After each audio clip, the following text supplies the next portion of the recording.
Introducing Renewi, and every day we give new life to used materials, reviving rubble, wood, water, soil, plastics, paper, glass, food, metals, electronics, any form of waste imaginable. But how, you ask? By collecting waste from our valued customers, applying cutting-edge recycling technology for its processing, and transforming it into environmentally friendly materials of exceptional quality. With this, we have the power to substitute virgin materials, all the while keeping a vigilant eye on our own carbon footprint. This is how we seal the loop and respond to the pressing climate challenge of our era. Hand in hand with our dedicated team and loyal customers, we would craft a world where waste does not exist. Are you ready to join us in this movement?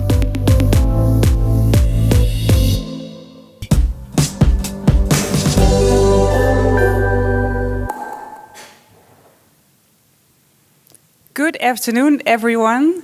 Welcome to our Capital Markets Day.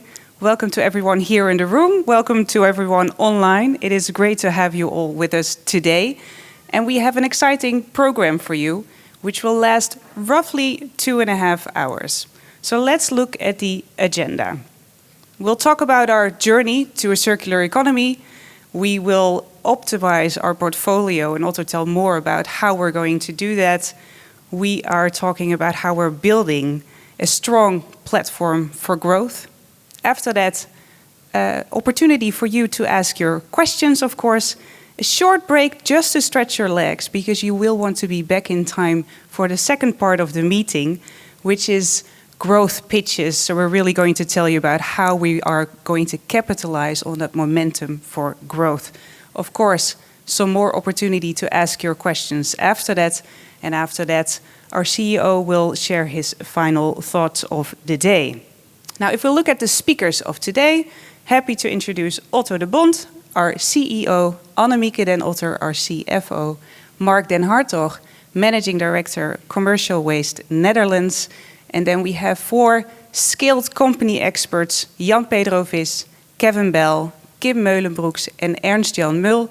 And Marc den Hartog will introduce you to them later in this session. First, some housekeeping before we get started. The disclaimer. You will be pleased to know I will not read this out to you, but it's good to know that this will be in the materials that will be shared online after the presentations. Now, a bit of housekeeping that I do need to spend a bit more time on are the regulatory requirements related to the possible offer from Macquarie. And I need to sometimes look at my notes because I need to get this 100% right, as you can imagine. The proposal, as you will have read in our official announcement, has been firmly rejected by our board, who believe that it undervalues our company. However, as a result of these announcements, we are now in an offer period under the UK Takeover Code. This means that we are under a number of obligations, also how we communicate. So our speakers of today cannot provide any new opinion or information regarding a possible offer beyond what is already stated in our stock exchange announcement of last week. This covers all interactions our company representatives have with investors, and our advisors, some of us here in the room, some of us online, are also obliged to confirm that this has been followed. This means that we will not be able to engage in any Q&A related to the possible offer announcement beyond the statements that are already been made by the board. We hope you appreciate this. We hope you understand this. This is the rule book that we will abide by today and beyond. Now, over to the purpose of today, something that's been in the preparation for longer, and we're excited to share our plans for how we're going to maximize shareholder value. And there's no better way to start than with a message of our chairman. Thank you and enjoy today.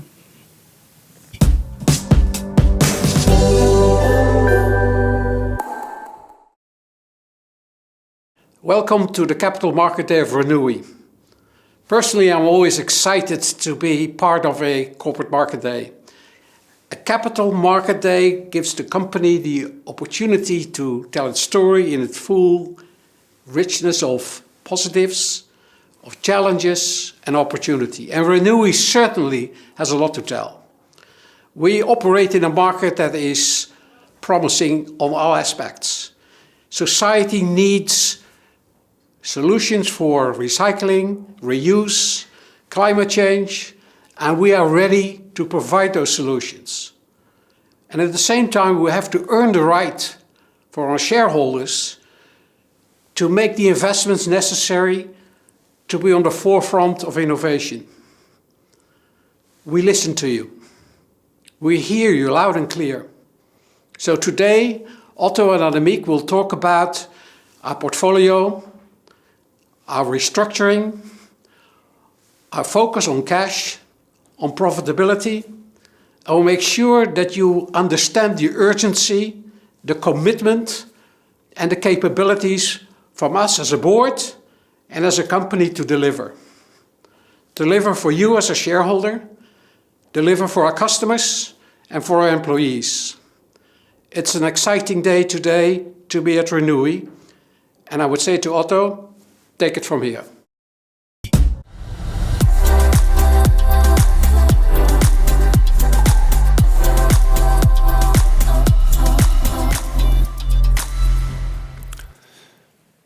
Good afternoon, everyone. Thanks, Ben, for the introduction.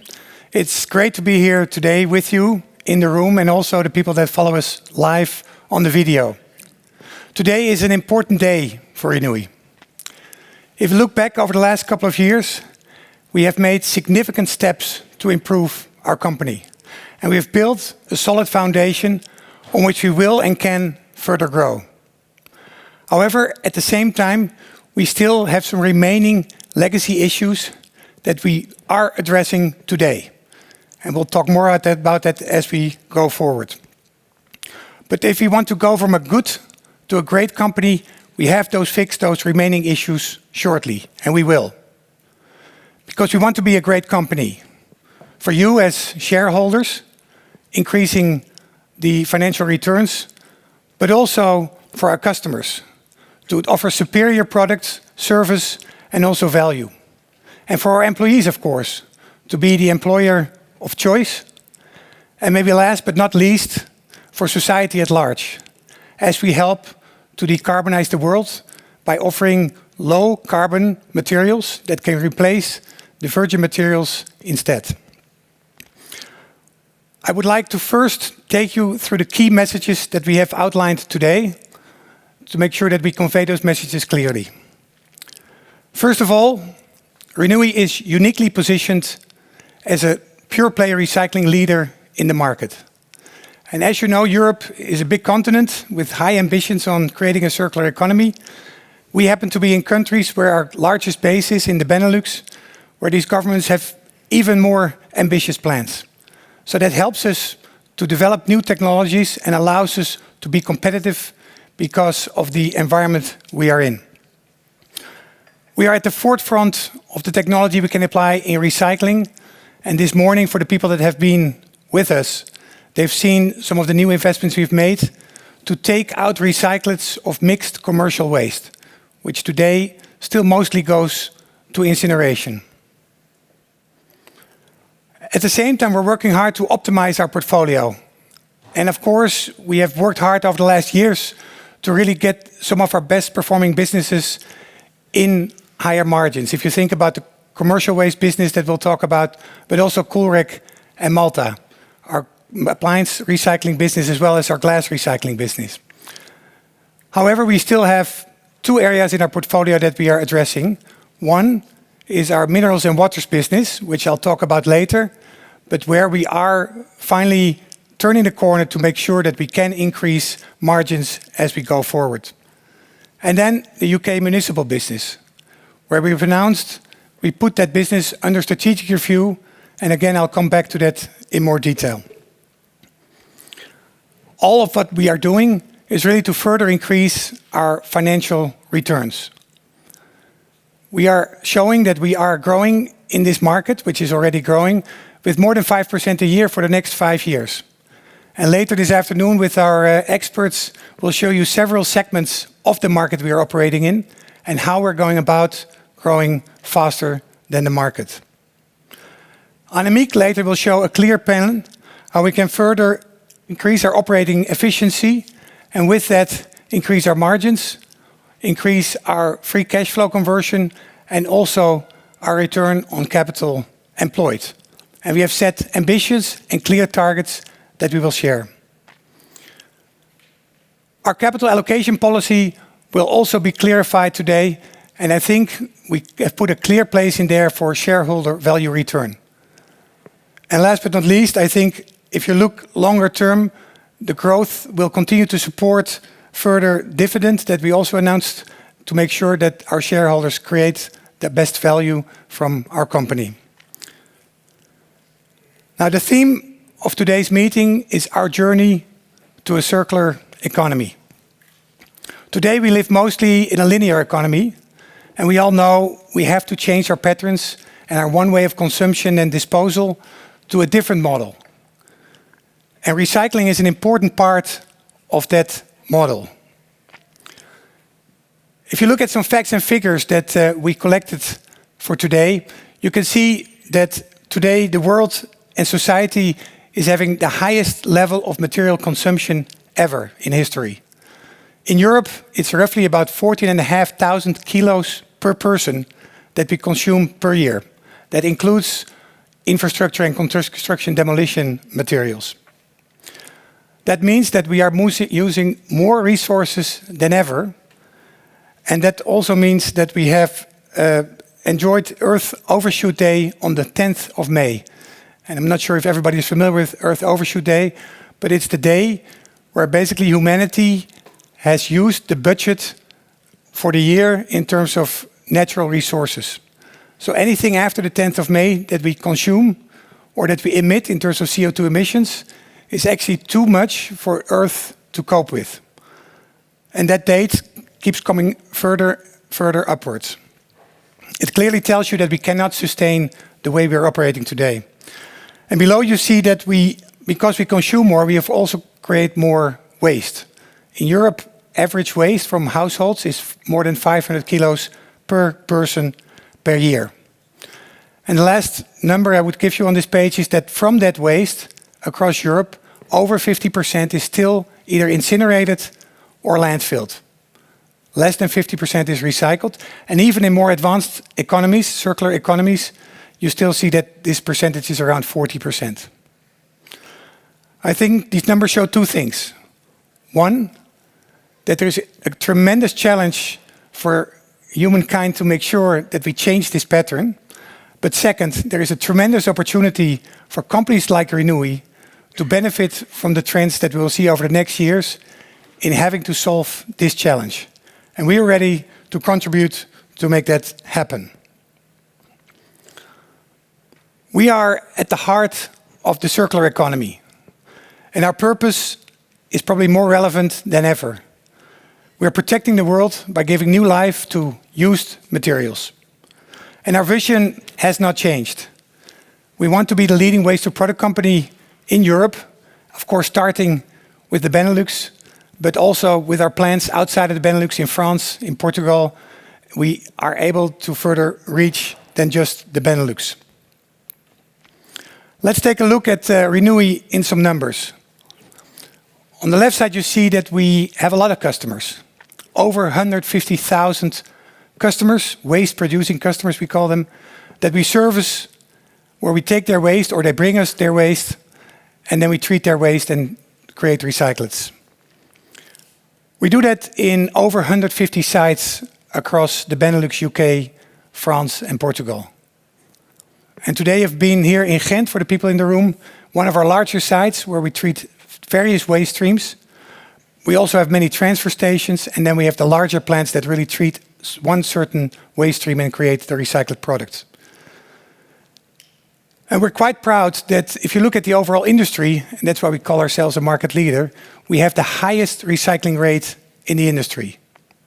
That means that we convert from the 11 million tons we collect, we convert that into 7 million tons of recycled products. And in the process, as we make these recycled products, they have a lower carbon footprint than the prime materials that they can replace. And when you add the lower carbon footprint for that 7 million tons, you basically avoid about 2.5 million tons of CO2 emissions that are basically emissions that our customers that buy these recyclates reduce by using our materials. So in essence, we're helping them to reduce their carbon footprint on their way to net zero. We have a unique and strong value proposition. And again, we are truly focused on advanced sorting and treatment. If you look at our industry 10 years ago, it was a pretty low-tech industry. But with the advanced technology and with the need to recycle more products at a higher quality, the industry has quickly advanced and new technology has become available. And today we're not only using infrared, near-infrared scanners or magnets or mechanical sorting, but we're using video analytics, we're using artificial intelligence to really optimize our sorting capacities. And as a result, we make low-carbon secondary materials. And on the right side of the chart, I show some examples of that. But also, if you take organic waste and you cannot convert it into a new material, then you make green gas out of it or you take green electricity. And then last but not least, sometimes when there is advanced treatment necessary that we don't do ourselves, we make feedstock for others to create products. For instance, you probably read a lot about chemical recycling of plastics. Well, we would be a feedstock supplier giving specific required specifications for that industry to further take it and break it down to monomers so you can make plastics again. Now you also know us because we have several vehicles on the road, specifically in the Benelux. But what I would like to try and highlight today is that we only collect when we have to. And in many cases, collection is already arranged. So if you look at the first three examples on my slide, you can see that there other people are already collecting the waste, and we're quite happy that they do, so we can focus on where we add most value. But within our commercial waste business, there are also many customers that are not yet served, and they need to have special collection vehicles to collect the commercial waste that is there, like the rear-end loaders, for instance. And that's where we have a big fleet to make sure we can serve those customers and get access to their waste streams. Now, we're proud to be a leading player in the recycling market. If you look at the left here, we are a pure play recycling company. And what does it mean, pure play? On the left, you see the waste hierarchy as it is defined. And on the top, you see prevention. Then you see reuse. Then you go down to recycling. Then you get to incineration or waste from energy or to energy.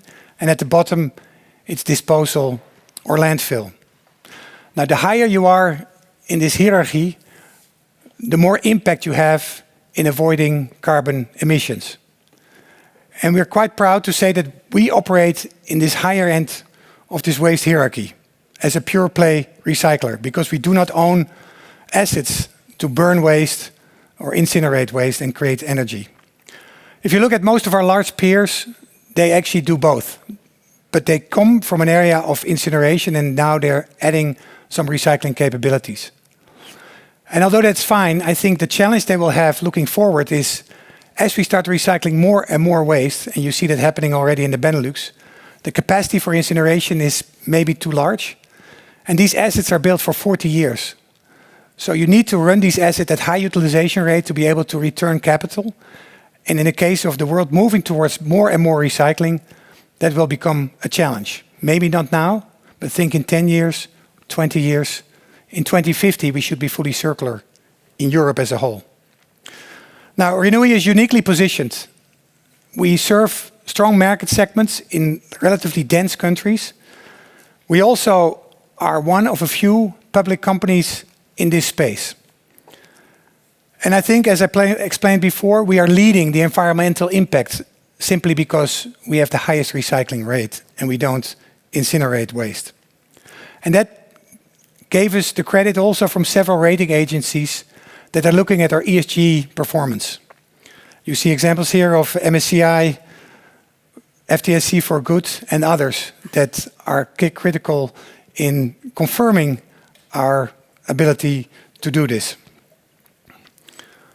Now, if I move on from this, it goes right into our strategy. Our strategy is built on 3 pillars. First of all, we want to be a leader in recycling. Recycle as much of the waste that comes in and convert it into materials. As I showed, we're currently at about 64%, but we have set this target of going to 75% of recycling rate over the next years. And that will require new and innovative techniques to recycle waste streams that today still go to incineration. We also will be a leader in the production of low-carbon secondary materials. And that's quite different than just increasing the volume. This is about quality, the quality of the output that we deliver. And quality is so important because we are trying to compete with primary materials that typically have a quite narrow spec. And if we're able to make the same quality as those primary materials, then our manufacturing customers can easily switch from one to the other. So we make their lives easy in switching and reducing their own carbon footprint. And of course, quality also helps by increasing our margin and our spread. One example I would like to give, if you take plastics, not too long ago we were making mixed plastic, which was a mix of, for instance, polypropylene and polyethylene. You sell it in the market, let's say for 200 euros per ton. We have invested heavily in a new factory in Acht, where we actually separate these two, and we create 98% purity of either polypropylene or polyethylene. And guess what? The price per ton goes up to about 400 euros per ton. So more than 2x of the original. So quality is not just an incremental increase, it's really a significant step up that it can deliver. And third, we want to continue to grow market share. Yes, we are the market leader in the Benelux, clearly number 1, but there are areas in our market where we are not so strong. An example, for instance, is we're strong in construction demolition in the Netherlands. We know how to treat that waste, but we have relatively limited position in Belgium. And there are other examples that I could give. So there is opportunity to grow within our own footprint, but also with our stronger growing businesses, Maltha and Coolrec. And later again, we'll talk about that as we go forward. Long term, we also see an opportunity to consolidate the market, because we see a lot of small players still out there that will not be able to follow the advanced technology that we see, will not be able to invest in the future, and with that will become less competitive than they are today. Now, working in this industry and creating circular solutions also requires partnerships, because we cannot always do it alone. So we're growing together with partners. Blue chip companies in different fields that have expertise in an area that we do not have. For instance, on the left top side, I'll give an example that some of you are familiar with. Mattresses were going to incineration until 2 years ago in the Netherlands and Belgium.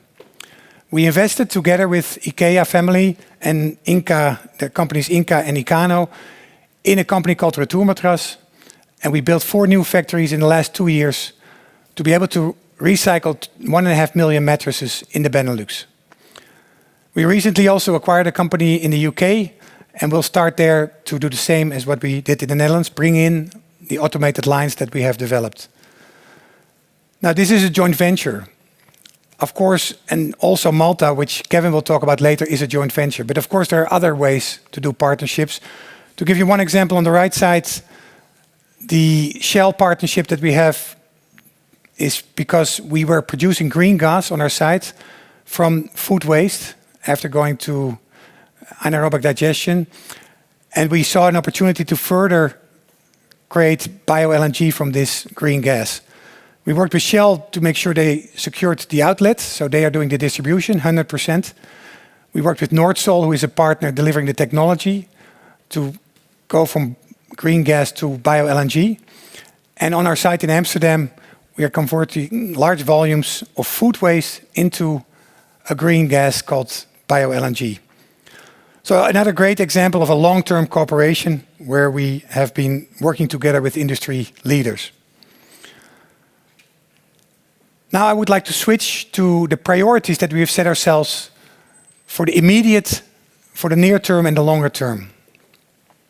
3 priorities that will drive sustainable shareholder growth. The first one is the one I referred to already. We are optimizing our portfolio. We have done that for many years already, where we sold businesses, where we improved businesses, but there are two remaining issues, and those we will fix and are fixing as we speak. First of all, the UK municipal business, which we have announced under strategic review, which we will exit in the next 9 months. And also the minerals and water business, where we are and have been hovering at around 0% profitability, where we're finally turning the corner and will increase our profitability over the next 2 to 3 years.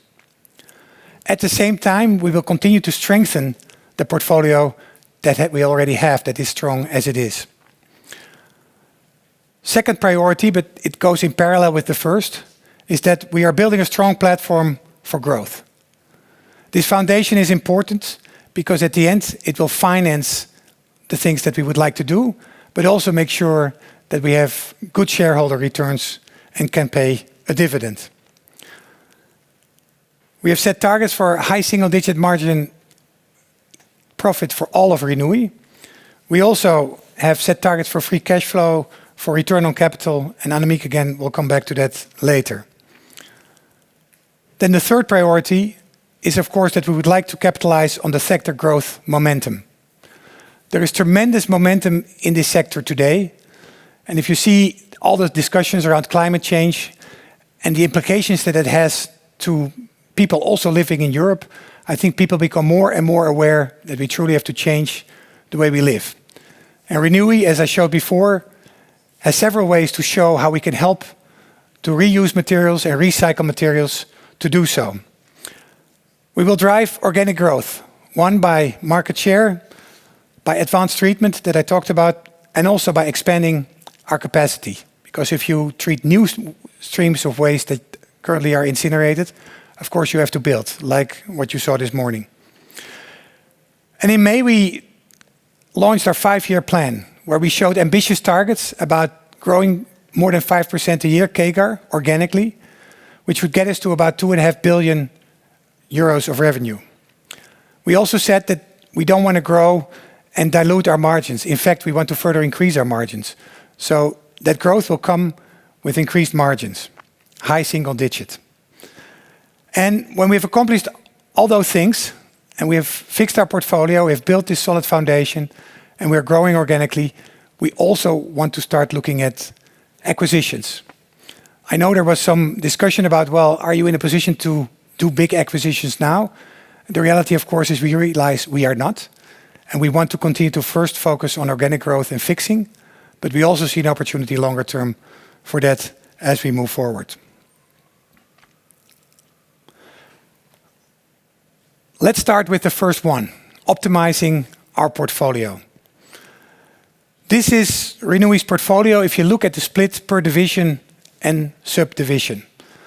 You see the circles which are blue, which is the revenue that these activities created in fiscal year 23, so last year. You see the x-axis, which shows the growth potential over the next years.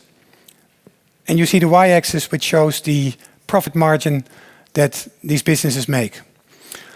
The good news, what you can see is, first of all, that on the right top corner, we have a large part of our activities already there in our, what you call, sweet spot. Commercial waste, both, but also Maltha and Coolrec. And if you look at the light gray circles, you can see where they came from a couple of years ago. So what you see is we really have been able to improve our businesses and move them to the right and to the top. Now, what you also see is that there are two businesses that are not there. One is minerals and water, where we'll talk about in the next slide. But basically, we do believe that it is an intrinsically interesting business, which really fits our core values well, because it recycles raw materials from the largest material market that there is, which is the construction industry. And it's also adjacent to some of the activities we have in our commercial business, where we collect waste from construction sites. And then we have UK Municipal, a business that we have worked hard on over the last years to improve performance. And you can see there, even there, we have been able to move it.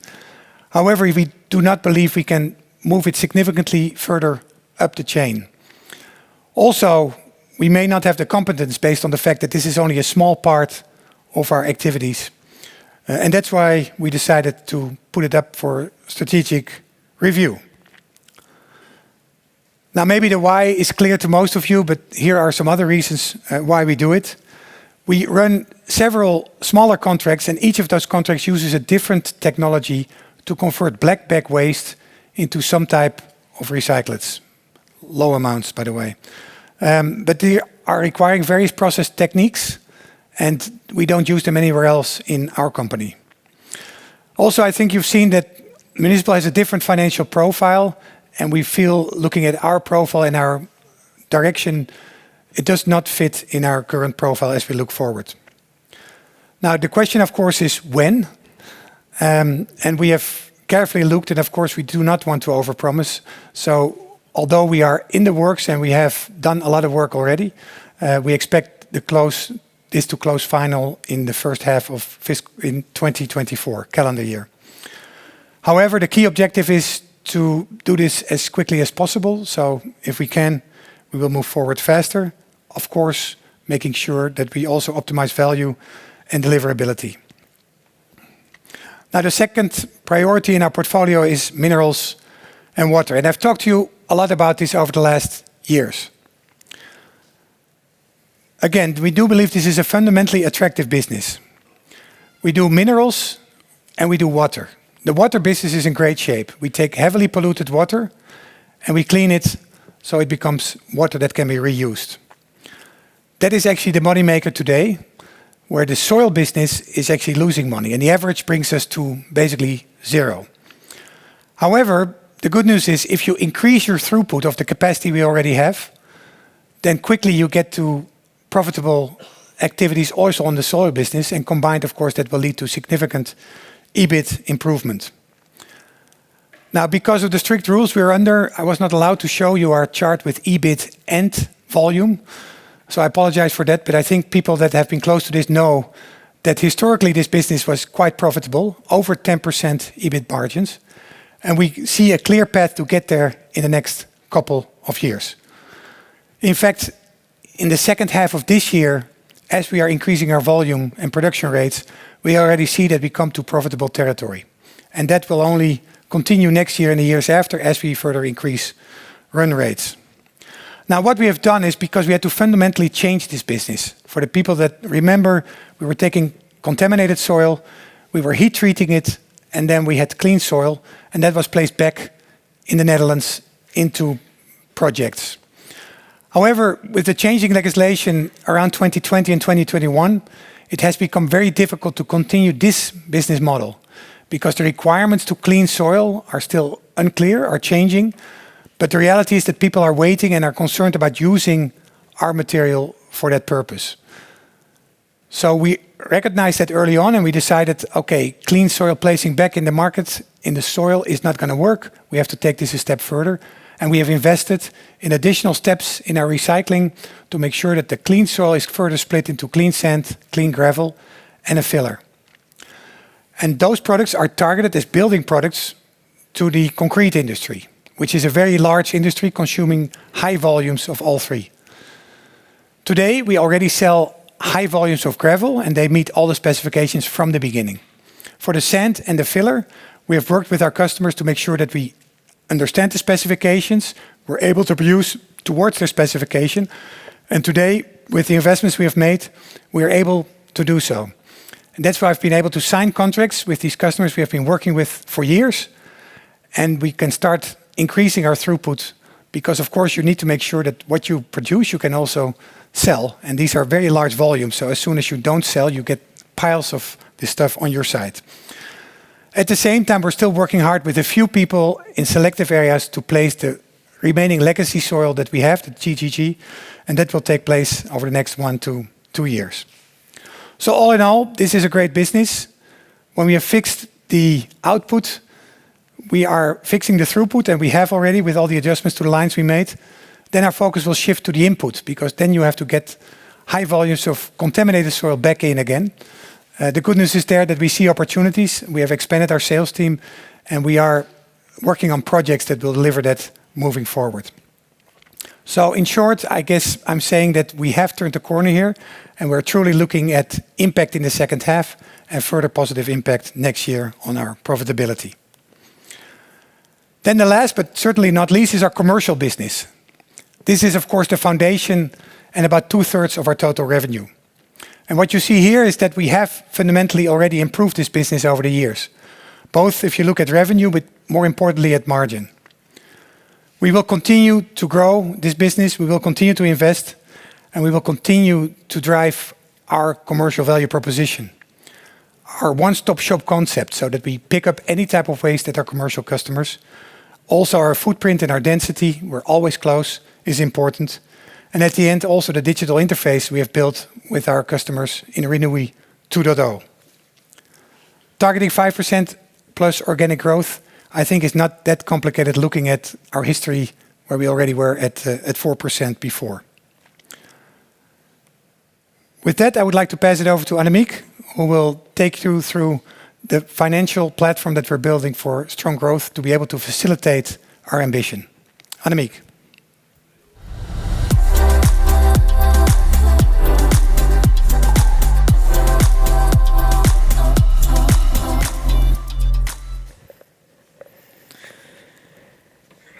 Good afternoon, everyone. Good to see you.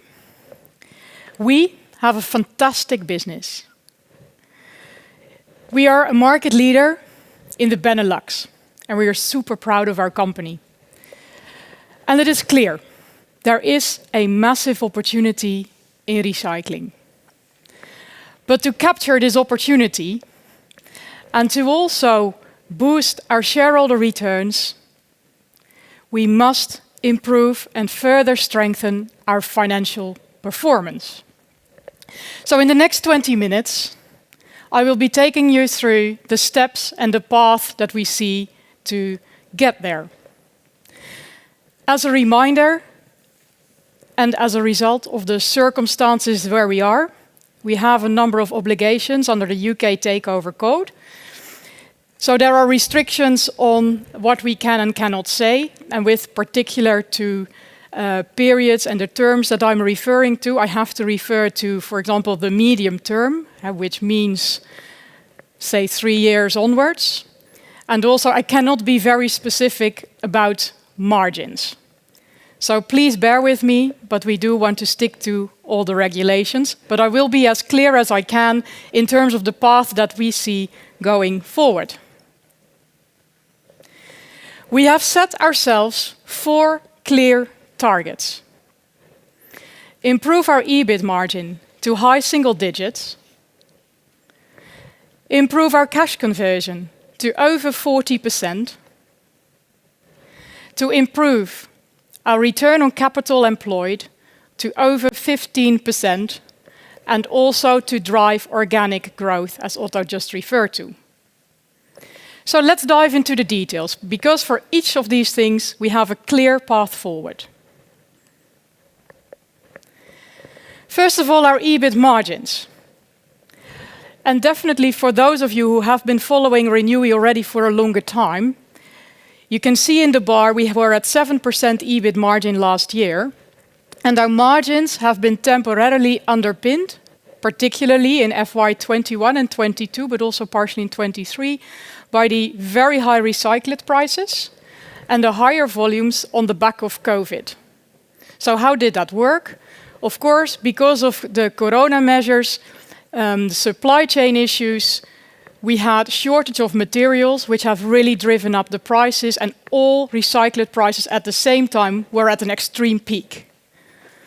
At the same time, volumes, just to give you an example, we've all been refurbishing our houses, which have really been driving up construction and demolition materials, but also we've been massively ordering online. And that had really a big impact on, say, paper and carbon. So just to give you a few examples why COVID and corona measures have been really underpinning and helping us.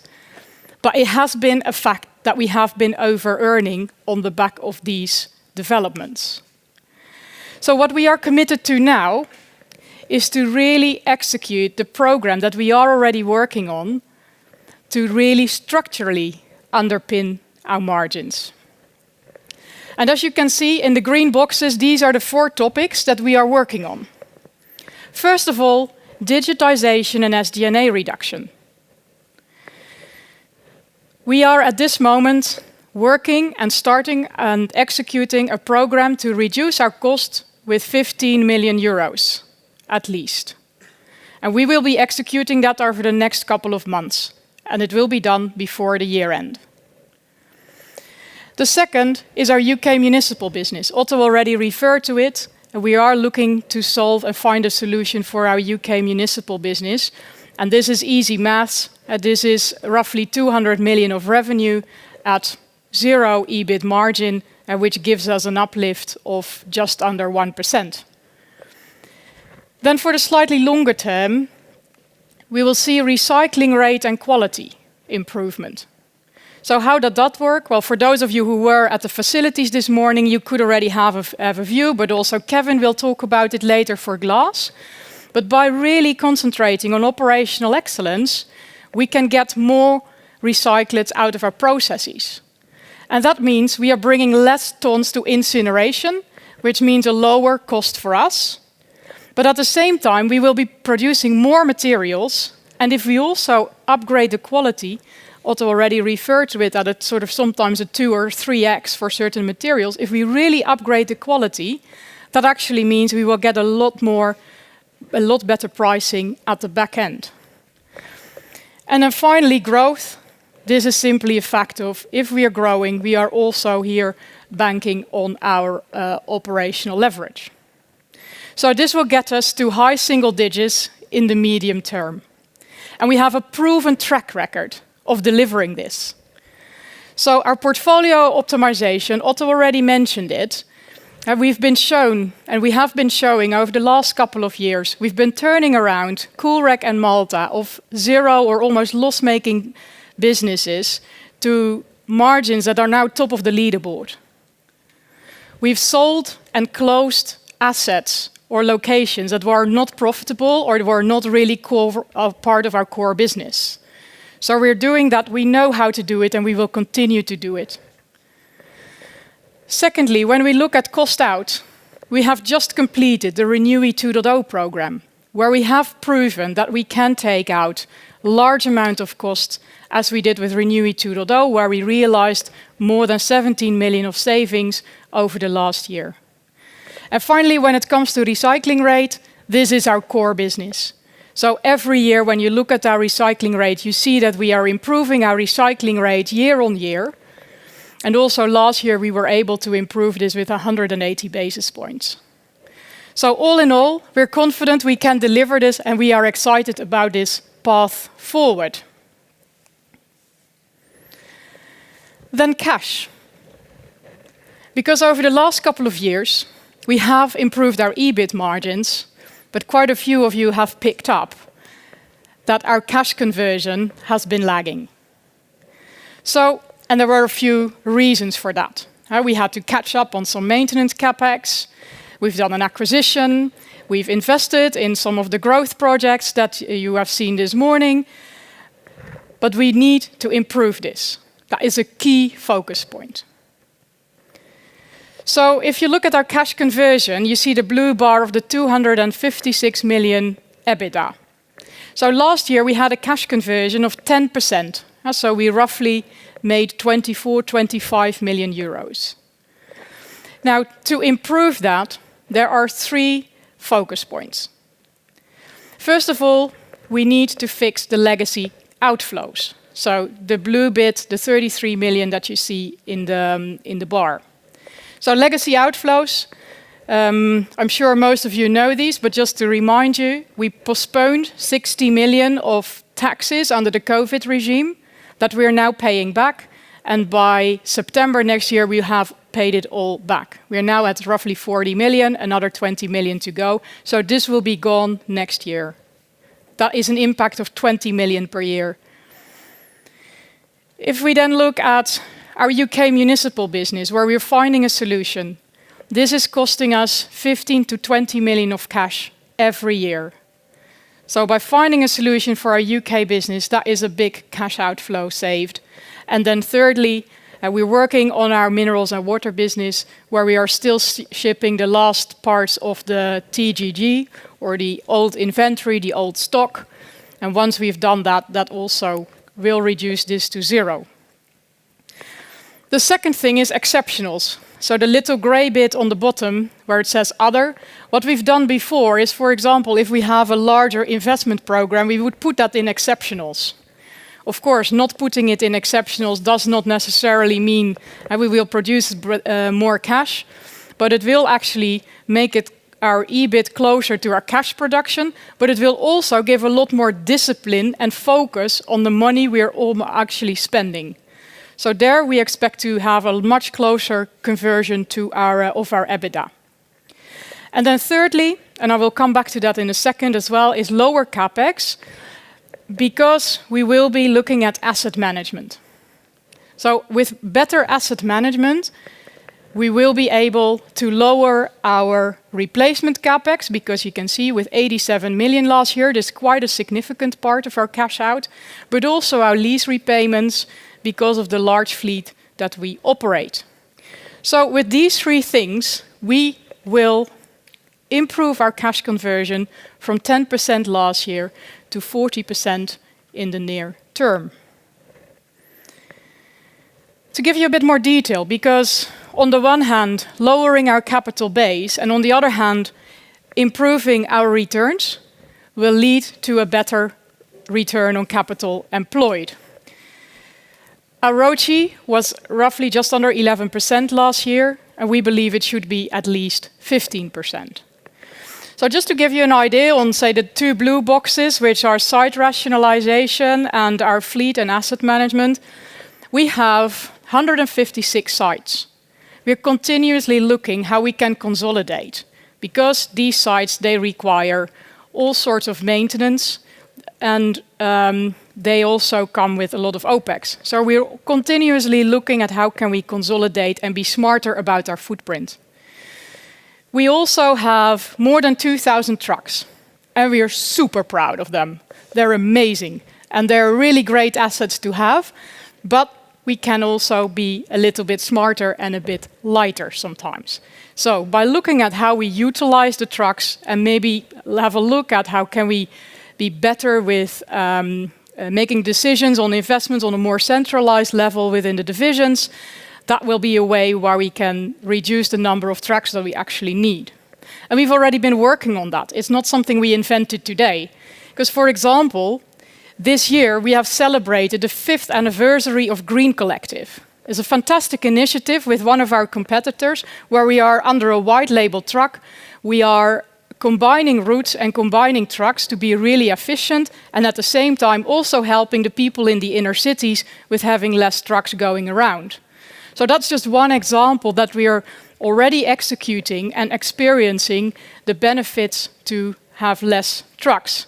At the same time, we're looking at outsourcing, for example, our outbound waste flows. We will be able to also reduce the number of trucks that we have. So we're very proud of them, but sometimes we can be a little bit smarter, and we are continuously working on that. And then on the green boxes, these are the return topics that I have already mentioned.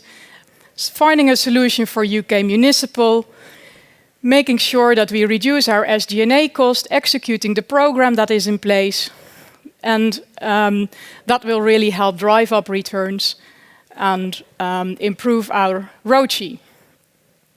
That will also give us the opportunity to make investments in growth, because we need to keep on continuing this. But they do not all necessarily need to be heavy CapEx. But the projects that we will be taking on, they will need to meet our return hurdles. And at the same time, once we have fixed our margins, fixed our cash, then in the medium term, we will be looking into M&A, as Otto said, because we believe that our platform is strong, and we are excited about the opportunity to further build on that. So, boosting shareholder returns is a top priority. As our chairman stated in the opening video, we have heard you loud and clear. It is essential to get to positive cash flow. And with a strict discipline in how we apply that cash, we will boost shareholder returns. So first of all, we will be reinstating a progressive dividend policy where we maintain a dividend cover of 3 to 4 times of adjusted or underlying earnings. Secondly, we will be investing in exciting CapEx projects from cash flow after dividends. And they will need to meet our hurdles and our strategic criteria, of course. And then, once we have achieved our margin and our cash improvement, and when we have found a solution for municipal, then we will be ready for M&A. Because again, we will be looking at bolt-ons, we will be looking to further expand on our strategics and on our niche markets like Coolrec, like Maltha, because it's an exciting opportunity, but we also know we have to do first things first. And then finally, when there is excess cash, we will look at additional shareholder returns, and they may come in the form of an extra dividend or a share buyback. And all that whilst keeping a conservative balance sheet. We've also always said 2 times leverage is the target or the top, and that is something that will be the case. Because we have a healthy balance sheet. Our balance sheet is healthier than ever, and we have demonstrated our ability to deleverage. A couple of years ago, we were in a situation where our leverage was well over 3, and we have been able to deleverage over the last couple of years. To now, at the end of this year, our leverage was 1.8. If we look at our debt facilities, we have over 700 million of debt facilities. 85% of those are fixed rate, which gives us great protection against the current interest environment. We have, in August this year, we have refinanced our revolving credit facility, and we have extended it, and thank you to all the banks who are also here in the room for the support.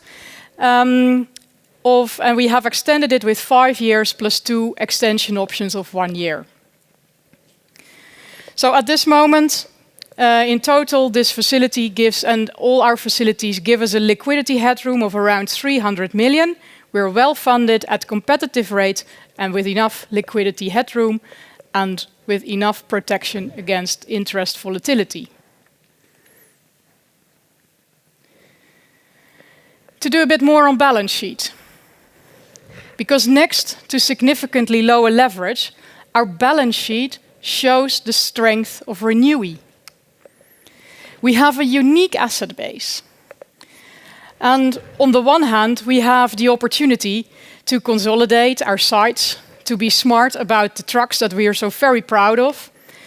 But all the same time, it is really important to understand that our asset base, our sites, our trucks, give us a great coverage in the Benelux, which gives us an advantage over any other competitor.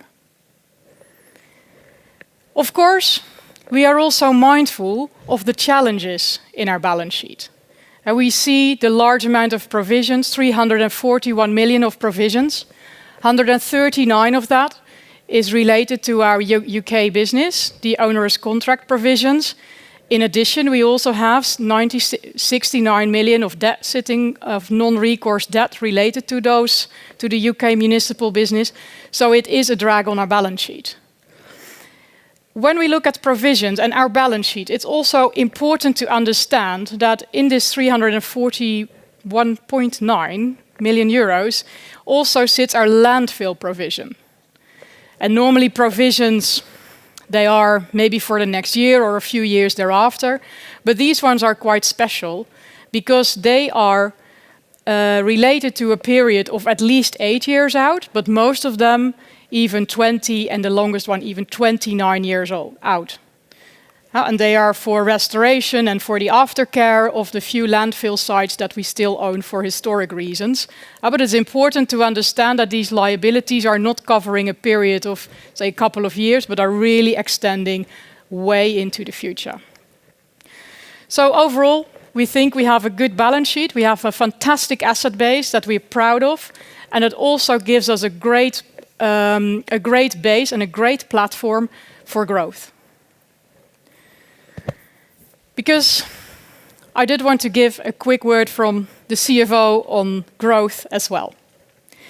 If we look at growth, there's three things: the contractual platform that we have, the commercial focus we're stepping up, and operational excellence. So contractual platform.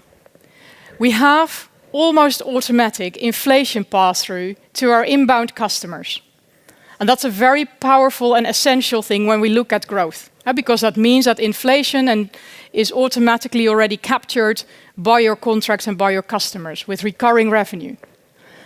Otto also mentioned leveraging partnerships. We have fantastic partnerships with leading companies like IKEA, like Shell, like Playmobil. And these are a great cornerstone to fund our growth.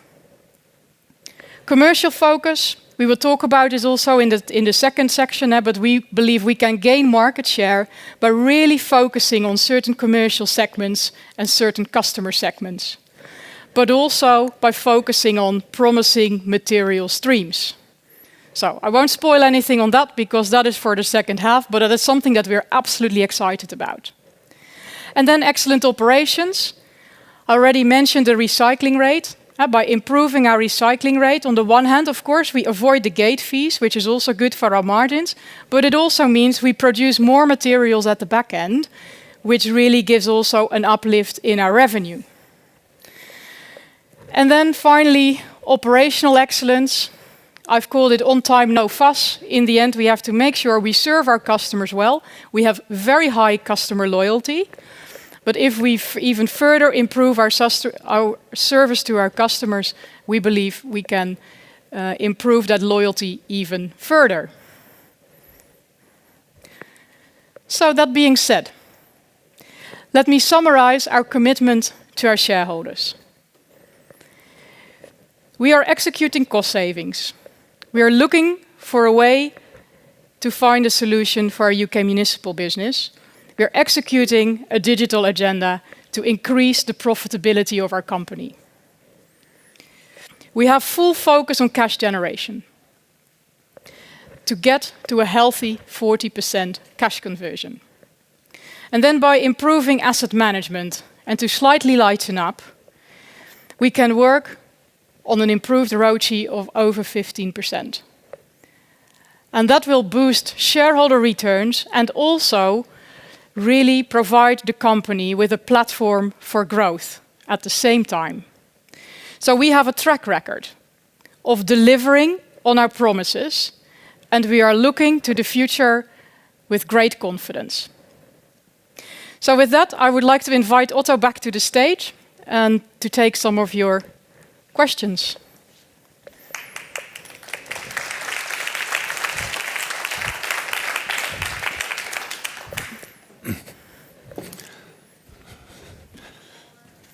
As I understand it, we are going to take one question from the room and then we go to one question from the web. And we have Jacqueline here with a microphone that's going to run around to give the person that wants to ask a question the mic. So maybe starting here in the front. We can hardly see you, by the way, because these We're blinded by lights. Blinded by lights. Not in normal life. Great, thank you guys. Callum Bastby from Berenberg here. First question, probably the obvious one, for the strategic review of the UK municipal business. Can you talk through the main options you're considering in any way at all? And should the assumption be that this would involve a cash investment to exit that business as well? Well, we are looking at numerous options, and I think at this point it's too early to give specific answers to your questions. So as soon as there is more information we can share, we will do so. But as you may understand, we are also negotiating with various parties, and that would also undermine our position. If I share a question from our online audience, in which parts of the business do you expect the most growth, and why would that be? Well, later this afternoon, actually, we have a few members of the team presenting. One of these members actually got an award earlier this year because he has been growing the Maltha, our glass business, the fastest. And if you also look at our portfolio chart, you saw that both Coolrec and Maltha are in the top right of the chart, which means they are growing the fastest. So between Kevin and our Coolrec business, they are competing for the first spot. Yeah, you're in the front of the room.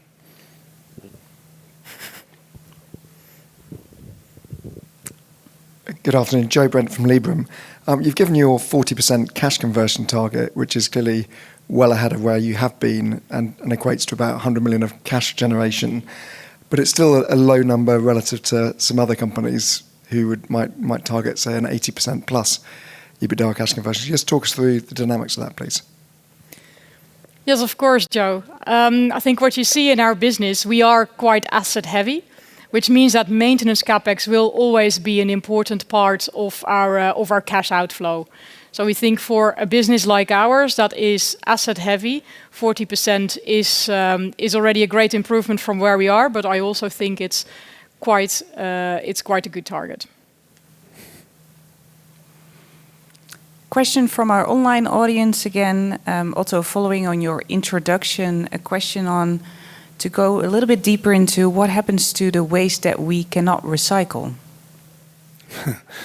Well, actually, 2/3 of the waste we do recycle. There's 1/3 that's left, and that goes either to incineration, landfill, and that's why we're trying to minimize that percentage. But we outsource that, of course. We don't have our own incinerators, as I explained.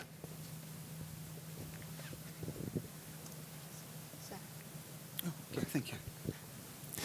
Hello, Andrew Shepherd-Barron, Peel Hunt. A couple of questions, if I may, keeping on the sort of simple side of things for the moment. One is on your organic revenue growth. Can you just break that down a little bit between how you see price? Obviously, there's an inflation assumption there, but perhaps you're expecting volumes to decrease. I don't know. And how much of it would come about from new investments bringing in new revenue streams? That would be interesting.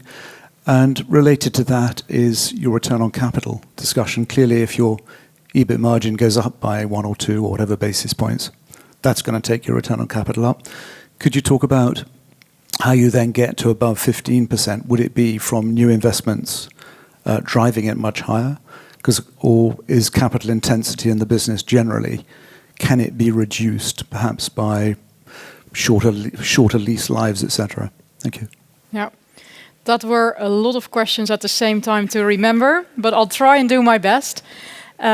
So first of all, we will be reducing our asset base. Not hugely, but we are looking at, can we consolidate sites?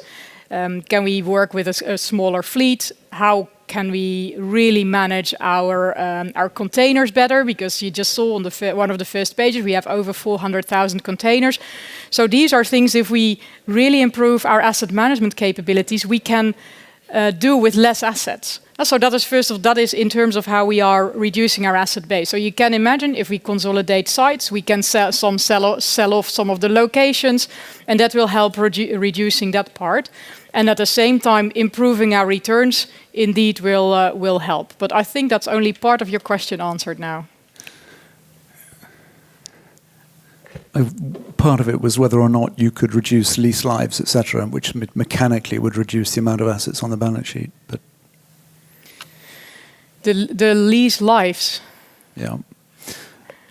Probably not. I mean, I guess at the end, we lease trucks for about 10 years. So I don't think it makes sense to lease them for 6 years because you need the truck or you don't. So I'm not sure what that would help. Okay, and alternatively, whether or not it's a high return on capital on your new investment program will take return on capital up above 15%. Anyway, can you talk about future returns? Yeah. Well, the future returns, we've always said that the return on investment has to be 16% pre-tax. Generally, if we look at that, we have quite a few investments that do a lot more than that. We will talk about Maltha in a sec, where we are seeing returns that are a lot higher. Some, of course, are just borderline, but we feel we need to do them anyway. But in general, we see that our capex and the projects that we are doing are exceeding the hurdles that we are. So they are accretive and helpful to the 15% target. Great, thank you very much. I'll leave the question on price for somebody else, perhaps. Thank you. Another question from our online audience, and there's two in one. Can you talk about why you removed the 5% M&A CAGR target from the immediate growth plan? And secondly, the sector is consolidating. Will it be important to do M&A to remain competitive?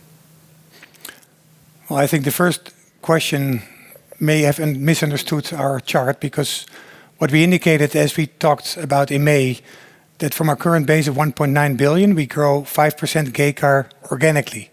So that would bring us to 2.5 billion. And we said we could grow even further to 3 billion by doing additional acquisitions.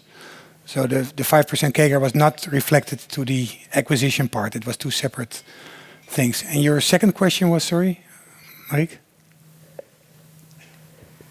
The sector is consolidating. Will it be important to do M&A to remain competitive?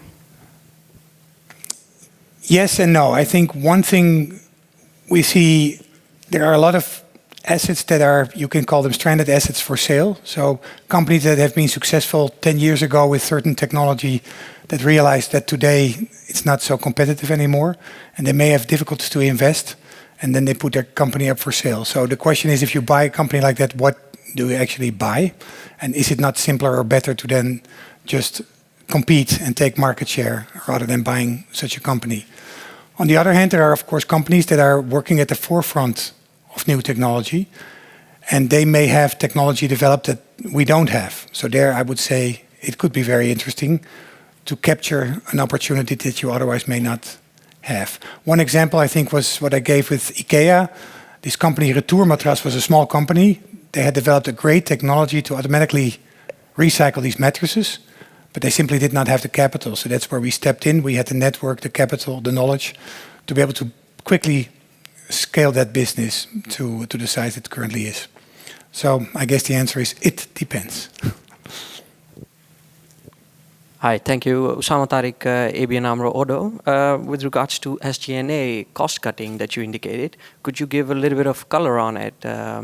Is it geography based? Is there any particular target where you're looking at? Thank you. Yeah, absolutely. So we are targeting a cost out of around 15 million. At this moment, we are still working also with the workers' councils to make these things exact. So we know exactly in which departments and which divisions. But at this moment, I can't say much more than that because we're still working with the works councils, and we also need to make sure we are doing our internal communications thereafter. But what we are doing is working right now.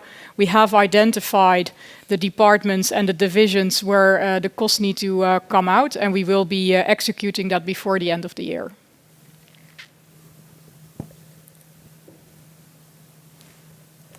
A question from online. What is your target recycling rate for 2025-2030? Since you have restated your recycling rates, does Mission 75 still hold? Yeah, that is true. So I think what we see, we are able every year to increase our recycling rate by 1 to 2%. Of course, it requires some investment, but we have been investing. And this morning, again, you saw a new line that will help to further increase that recycling rate. The same for the new line we are opening up in Acht. So at the end, if you continue with that, it takes about 5 years to get to 75%. We also know that the higher you get, of course, it gets more difficult because the remaining waste that you send to incineration or landfill is probably not easy to recycle.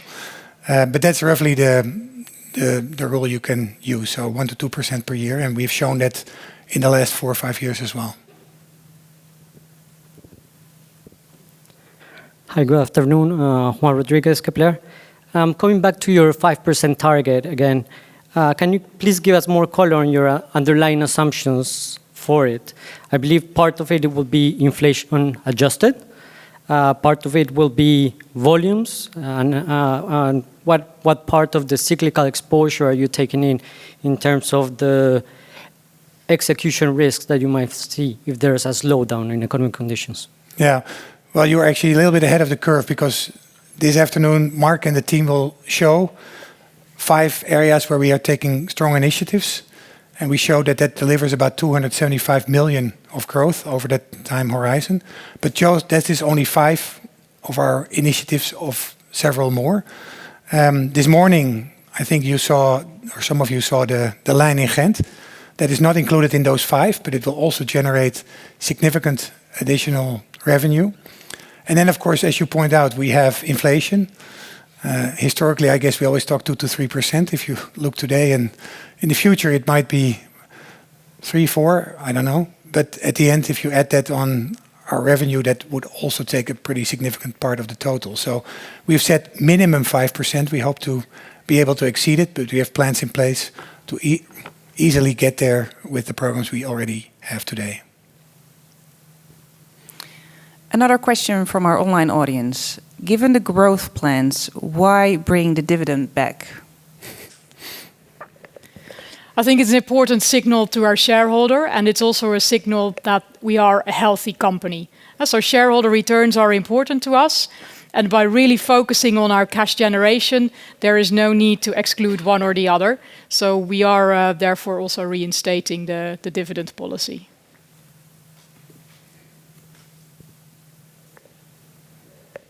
Any more questions from the room? And also with the room, we'll have drinks and dinner, so I'm sure we can ask more questions later. Yeah, hi. You've said that incineration, you don't have your own capacity because you fear there might be at some point overcapacity. What's the risk that this happens to you as well? I.e., as companies are having to become more and more sort of waste friendly, i.e. their output might reduce and therefore you may have less stuff to recycle. Yeah. Well, first, if you look at the incinerators, it is indeed true that in our Benelux countries, the capacity of the incinerators is already larger than what is required for the country.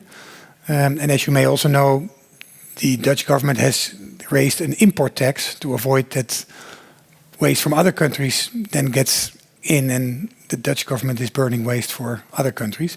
So I think it will continue to be a bit of a local for local activity for now. Also transporting waste over large distances with no value, of course, is difficult.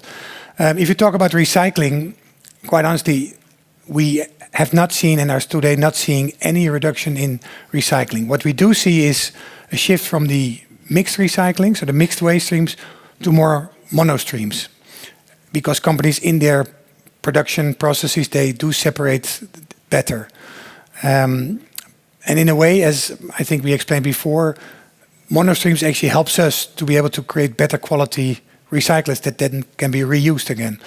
So I think we are only at the beginning of this process. And if you look at how much material today is not yet recycled, I think we have a huge opportunity to grow our recycling content. I showed Europe as a whole, less than 50% is recycled. More goes to incineration or landfill. So if all that volumes starts to be recycled, we will be quite busy, I think, over the next years to come. So I'm not concerned about a lack of waste, but it will shift more to monostreams and more from incineration to recycling.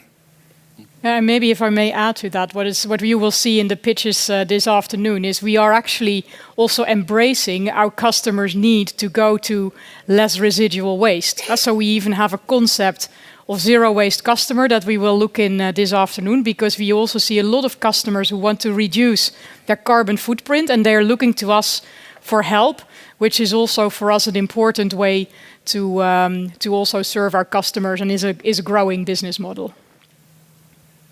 And if I may ask a second question, can you give some examples of how you translate your new financial targets into targets at the company level, i.e. inside the company? And to what extent do reaching those targets makes a difference to the wealth of the management team? Yeah, well, first, I think today we have a structure where we run 4 divisions, and the targets we have at central level are directly cascaded down to the divisions and then within their teams to lower levels. I think Annemieke talked about the hurdle, the threshold for capital within our company. So anybody coming with an idea for an investment needs to meet that 16% thresholds that we have set as a minimum.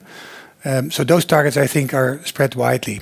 And I think if you look at the higher level management, and you look at our annual report, which has like 20 pages on remuneration, I think the targets that we have set for our management team is directly aligned with shareholder return. So our long-term incentive plan is basically shareholder return compared to peers in our space as one of the main metrics that we use. So at the end, I think it's fully aligned. And it's cascaded through the whole company as well. If you're going to say to a truck driver, you have to have your own action. Sure, sure. Yeah, that's true. So how do you translate that into the organization? Yeah, well, you're right that the truck drivers may not understand ROCE or free cash flow. So indeed, we don't do it there. So I think the teams are running very specific KPIs on utilization rate and on all kind of metrics, how we measure our own employees. But of course, they're not directly linked to free cash flow as such. So they are specific for them in their job, daily job. Question from online. The recovery of minerals and water to 20 million EBIT has drifted. How can we be confident that you will get there by full year 26? Well, first of all, I think I did indicate that we are finally increasing our run rates in our facility.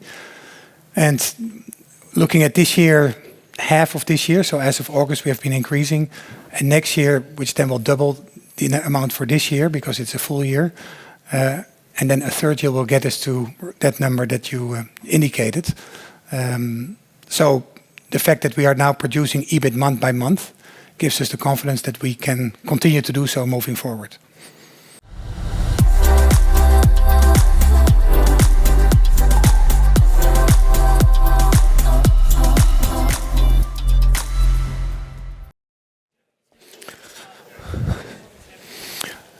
Okay, welcome back. If you please get seated, we can start with the second half of this afternoon. I already revealed that this will give you more insight in our growth plans. 5% sounds like an increasing number, but at the end, it's of course important where we get it from. And I would like to introduce Marc den Hartog, our Commercial Waste Director for the Netherlands, who will be your host for the second session. Marc.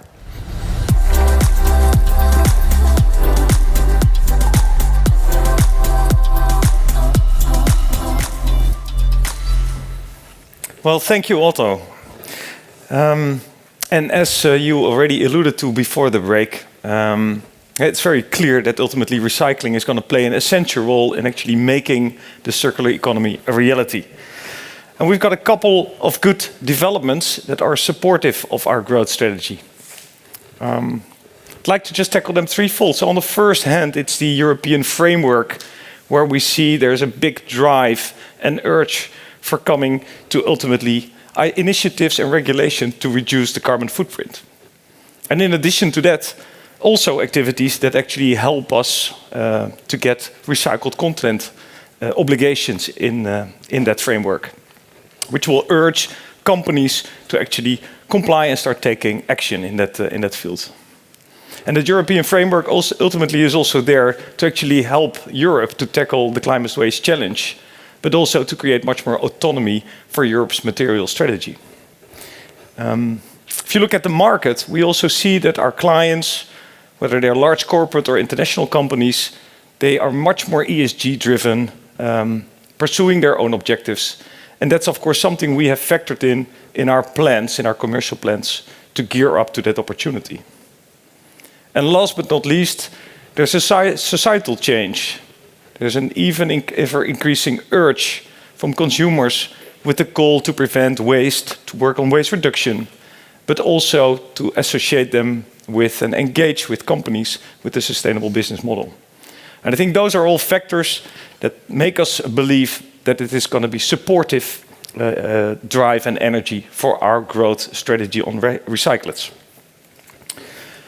But if we then talk about recyclates, and also maybe here recapping what Otto earlier said, from the 11 million tons of waste that we process, about 7 million tons is actually finding its way into the market as new materials, secondary materials. And we consider that pure material recovery. Next to that, also already briefly mentioned, we also have other ways where we contribute in, for example, renewable carbon production. Think of the biogas or the bio-LNG, which ultimately ends up as a transition fuel for long-haul transportation. If you look at our industries in which we operate, as well on our inbound side, as well as on the outbound side, we actually see there's a wide range of industries that all require very specific growth plans from us. And we do have those, and I'm very glad that actually later, after me, you'll get to see a handful of those, which are very exciting opportunities, but they're very distinct. And as you can see here, they will require a different service offering for each of these industries and sectors. Different recycling technologies come into play, but also the requirements of the secondary materials we produce are going to be different in purity, in quality. And we're going to talk about that. And just to illustrate that, as you will understand, the medical industry will have very different challenges and requirements from recycling than the construction and demolition sector. So here are those 5 that we're going to talk about, and how ultimately they're going to contribute to our growth. We were going to talk about them in the same structure. We're going to talk about market, we're going to talk about our plans to grow, and we're going to talk about impact. And that impact is, on one hand, financially. It's about the revenue contribution it will give.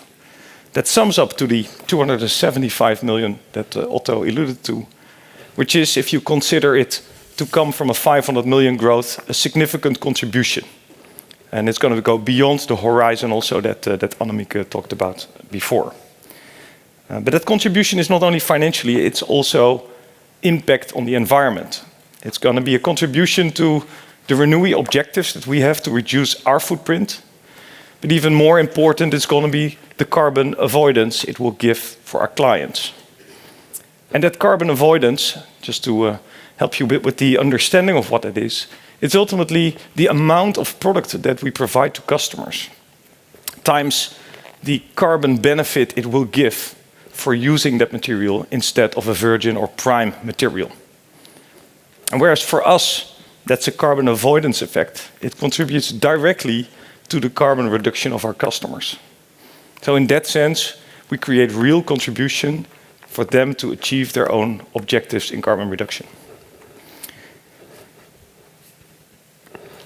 What we're going to talk about is we're going to cover glass. My colleague Kevin Bell, the MD of Maltha, will talk about how we're going to expand the glass recycling opportunities that we have.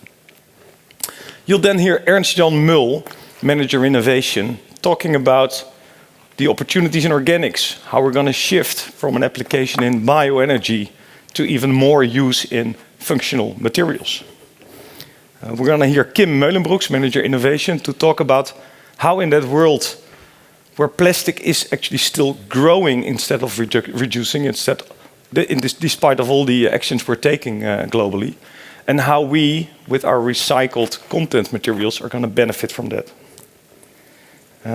You'll see me back on stage to talk about what Annemieke already talked about, is our initiatives to support clients who want to get rid of waste, which we consider our zero waste solutions.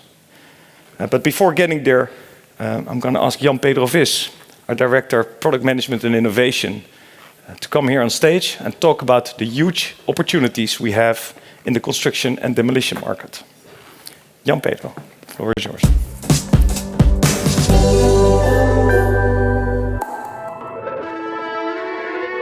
Have you ever wondered what happens to construction waste? Construction and demolition waste accounts for more than a third of all waste generated in the EU. But the construction industry also uses one of the largest amounts of recycled material. We're a key player in recycling building materials. At our construction sites, there's a wealth of valuable raw materials. To make the most of these resources, we separate them at source, using different containers for various waste types, like rubble, wood, and insulation materials.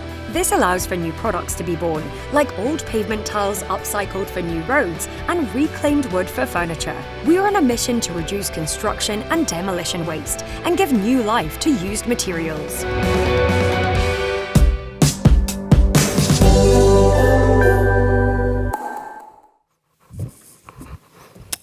Thank you, Marc, and all welcome to the construction and demolition part of this presentation. In the next 7 minutes, I'm going to take you through this, by first describing the market.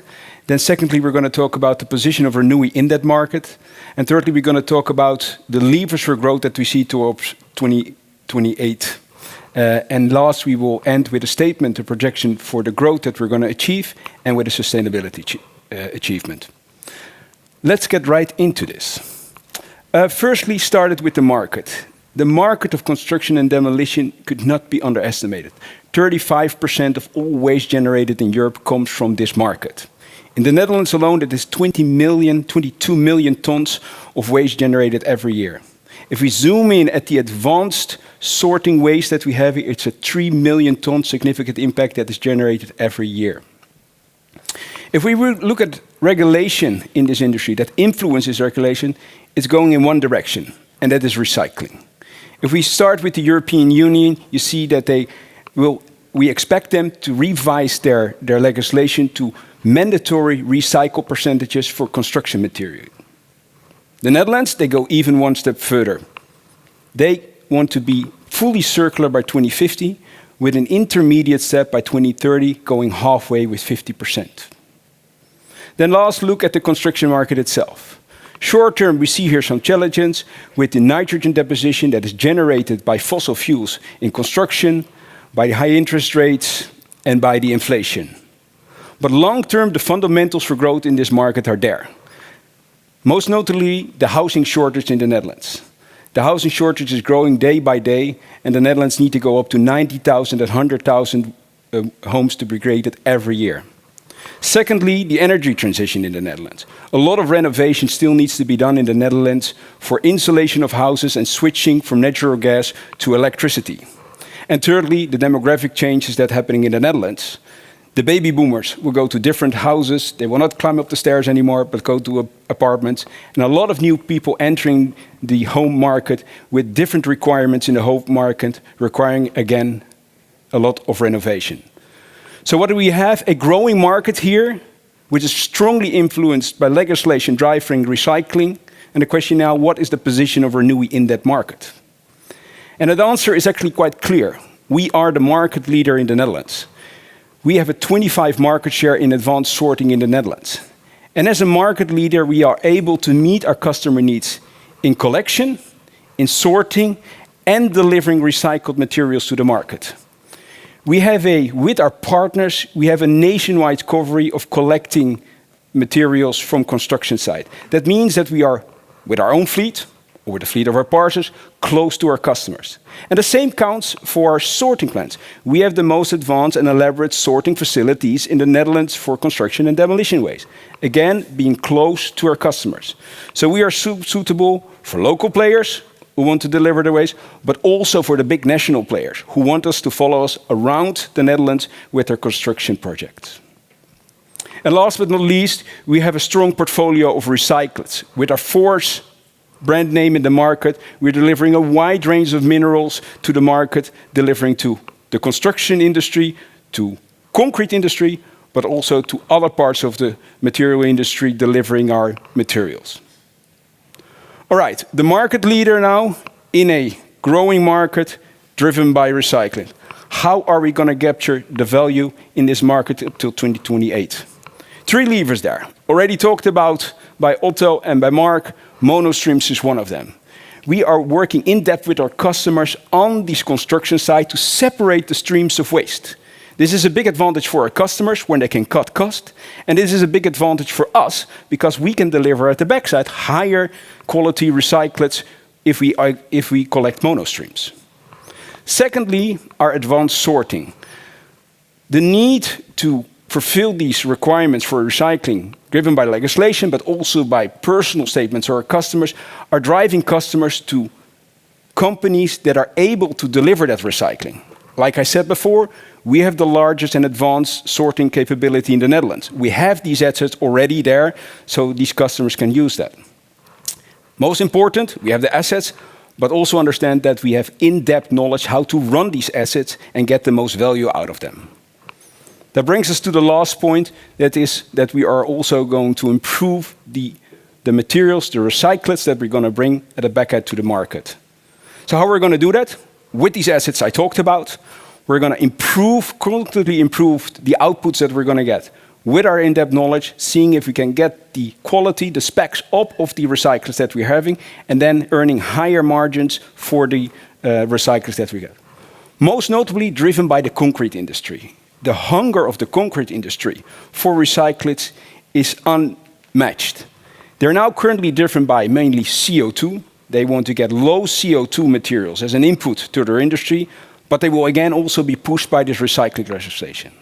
All right, then the last part, what we will doing with our own assets I talked about, we will also do that with new innovations. We will looking with new techniques, mostly together with our partners, to see how we can come to new techniques to recycle the materials and bring again high value recyclates to the market. All right, what does it lead us to? The statement on financials and sustainability.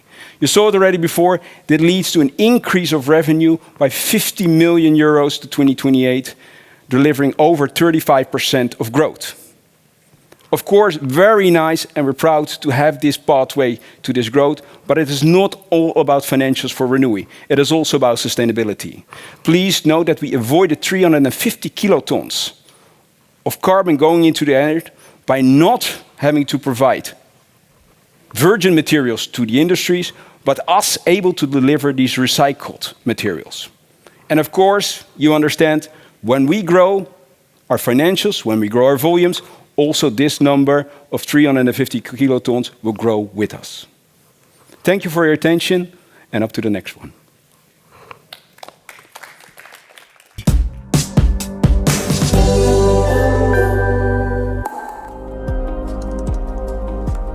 What happens to empty glass bottles and jars, or flat glass like windows and car windshields? Every year, Renui subsidiary Maltha processes over 1 million tons of glass waste from companies, citizens, and municipalities across Europe.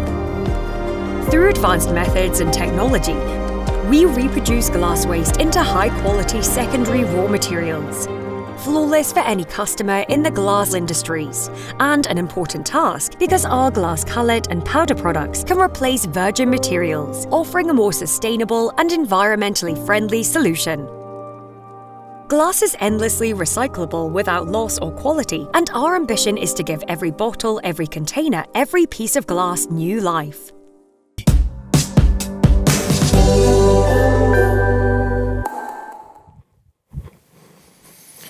Good afternoon, everybody. My name's Kevin Bell, and I'm here to make you very excited about the glass industry, because I'm very excited about the glass industry. So, one way to start this is to tell you an interesting fact about glass. So, the interesting fact is, did you all know that glass, man-made glass, was first manufactured in 3000 AD? 3000 AD in ancient Egypt, or Mesopotamia as we knew it then. Interesting fact, right? But let's bring yourself to the present day. And let's talk about how glass is continued to grow, and it's continuing to grow in the glass recycling market as we see today. Well, there's three main drivers behind this. The first one is us, society. We're demanding that we actually reduce our energy consumption. This is clear. But did you know that actually by replacing the raw materials with recycling feedstock actually leads to a 30% reduction in energy cost? Big figure, right? The next one's regulation. Regulations are obviously changing as well, and there's a European target to boost recycling by 90% by 2030. But within that 90%, they want to try and drive 70% of that back into the remelt process to really close the loop. And the last part of this, the glass recycling market, is actually still continuing to grow. And it aims to, by 2027, to grow circa 7%. Within that, there's also new furnaces coming online. So the container glass industry by 2025 will have put another 2 million tons in Europe. 2 million tons of glass.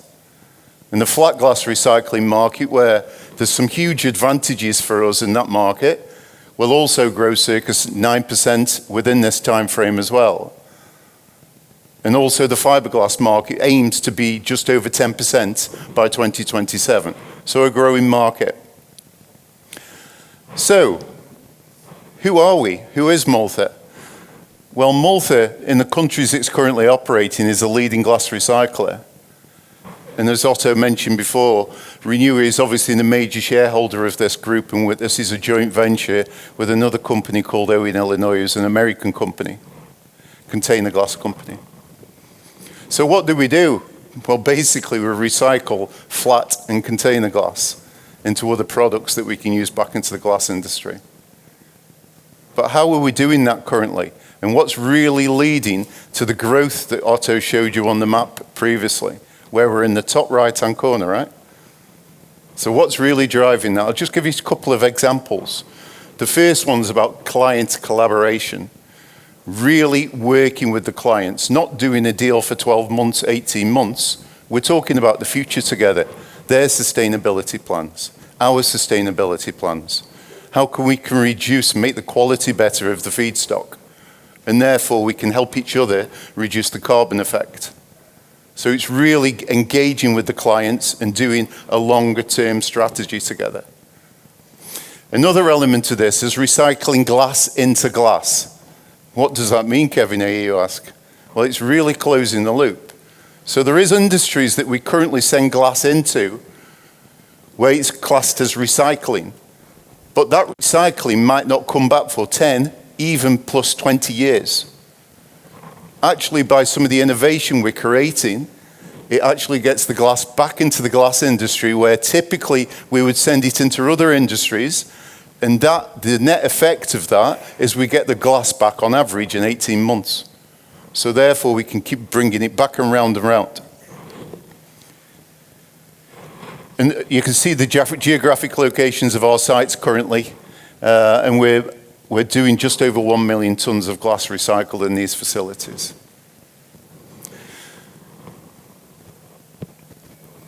Oops, just moving one. So what we're focusing on for growth, 3 main things we're focusing on. First one's process optimization. And by doing that, we're actually transforming the flow of the line and using some small innovations and technological advancements. And especially in our Netherlands sites and our Portuguese sites, we've seen an increase over 150% in throughput. I'll leave that figure with you a second. 150% increase in 1 year. Because I have a great team, I asked the question. And we're also we're a leading company as well in innovation. So I just want to share 3 of them innovations that we're looking at already now as a company. The first one is photovoltaic panels. Why is that a problem now? It's not today, but it is going to be in the future. So we're part of a consortium of 14 different businesses looking at how we can recycle every single component type of that photovoltaic panel, solar panel. And we're the only glass company leading that. And this is a European subsidized project. Something we're very proud to do. And obviously there's 1.8 million tons of this glass coming onto the market in the next few years that needs to find a recycling solution. And we want to be there to provide that solution for the clients. We're also looking into windscreens, and we've now managed to look at innovation, and we've now been able to recycle every component of the windscreen, so we can fully recycle it. And the PVB interlayer of the windscreen as well, we can get all the glass off it. And we can reuse the PVB interlayer back into other products, 100% recyclable.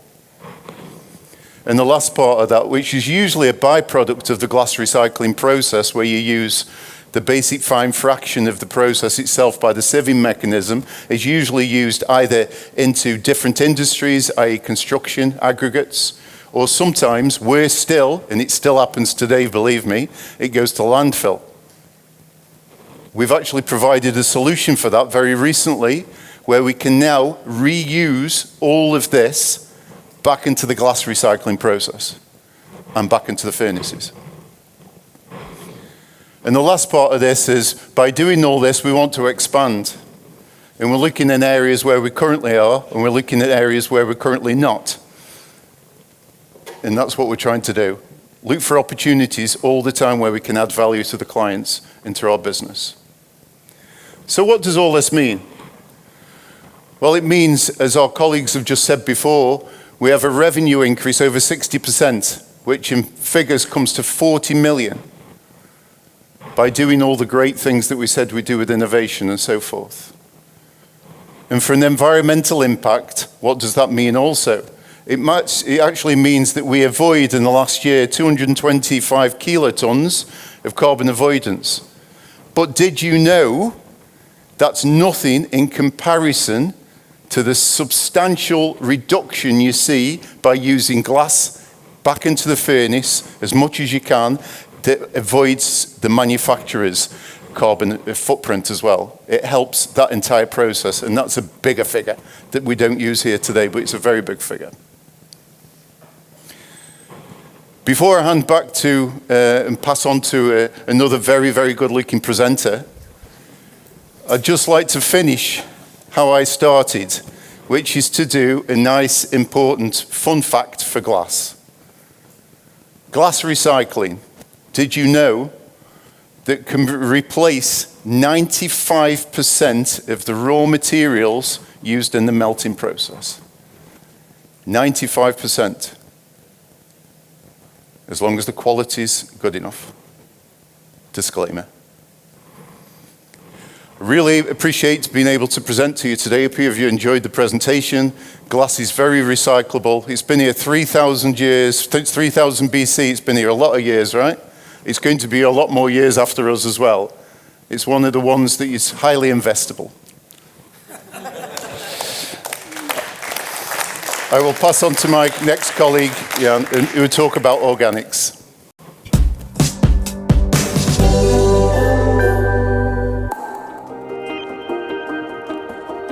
We use trees, fruits, seeds to build our homes, to produce the food we eat, and to give us the energy to drive our economy. Used and residual organics are still too often carelessly discarded, while at Renui, we are always hungry for more. This is because we know how to transform organics into the next generation of bio-based materials, nutrients, and biofuels. Valuable products our customers love to use, and that are at the foundation of a circular economy. This way we present fossil fuel emissions and keep the CO2 that the plants just captured in our economy, rather than in thin air.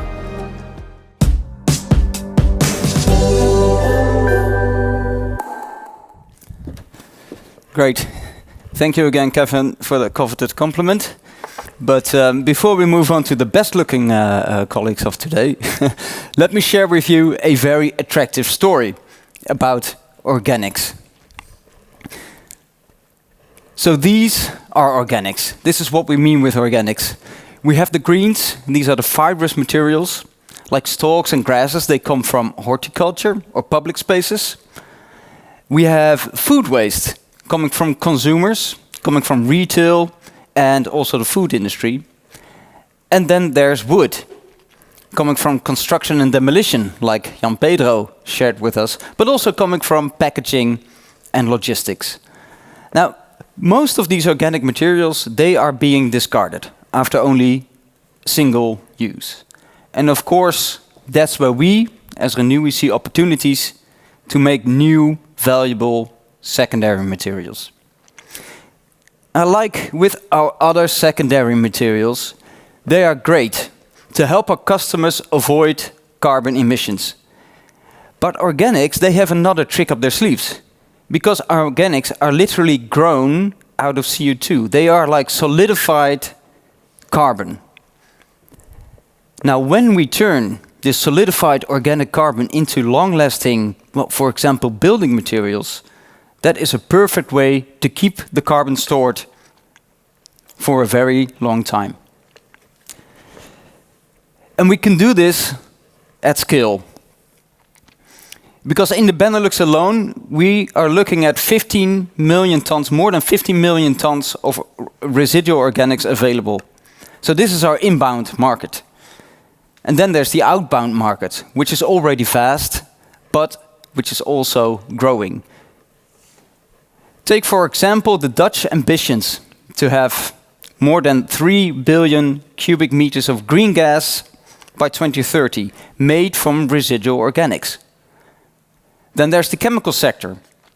Large companies like DSM-Firmenich, Henkel, BASF, they have made pledges that by 2030 they want to see 20% of renewable feedstock as an input into their production processes. And there's the construction sector. Looking for ways to reduce their environmental footprint, they are looking to bio-based construction materials. And in 2018, this market in the EU was already 45 million tons. And currently, these three sectors, fuels, chemicals, construction, they are almost frantically looking for the raw materials to fuel their ambitions. And as Renui, we are very well positioned to take advantage of their ambitions. First of all, we have a strong coverage throughout the Benelux, where we have our sites, where we not only collect the materials, but we also pre-treat them, and we actually even convert them via, for example, fermentation processes into new raw materials. Now, this is a strong position along the value chain. It allows us to not only control the volumes that we need, but also to control the quality right from the collection up to the production of these raw materials. And we do this at an industrial scale. Already we handle annually 2 million tons of organic materials. And that allows us to connect to these high value, large scale industries. We also see room for further development. Take, for example, the green materials that we have. We turn green materials into compost. We reach 100% recycling rate for this. And compost is the very valued material because they return nutrients to the soil, and agriculture loves compost. However, it's valued, it's not very valuable. But we see opportunities to increase the value per ton with other materials that we can produce from these organics. Then there's wood. Of the wood that we handle, 20% we turn it into chips that go into the production of, for example, construction boards. So 20% of our wood we now recycle. 80% of it goes into the production of bioenergy. But we see opportunities to recycle more, as well as create new products with a higher value. For food and garden, we already produce wonderful products like green gas and even advanced fuels like bio-LNG. But here, like with wood, we also see opportunities to create higher value products.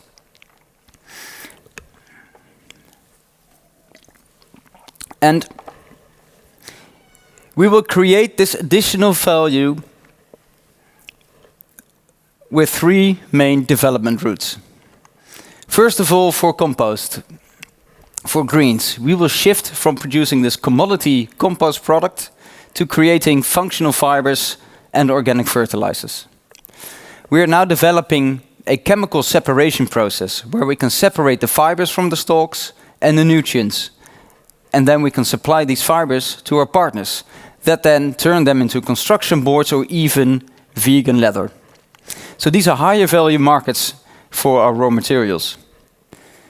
For wood, we are developing an advanced refinement process that allows us to make a wood-based raw material product with a high purity, very low contaminations, and a precisely defined granularity.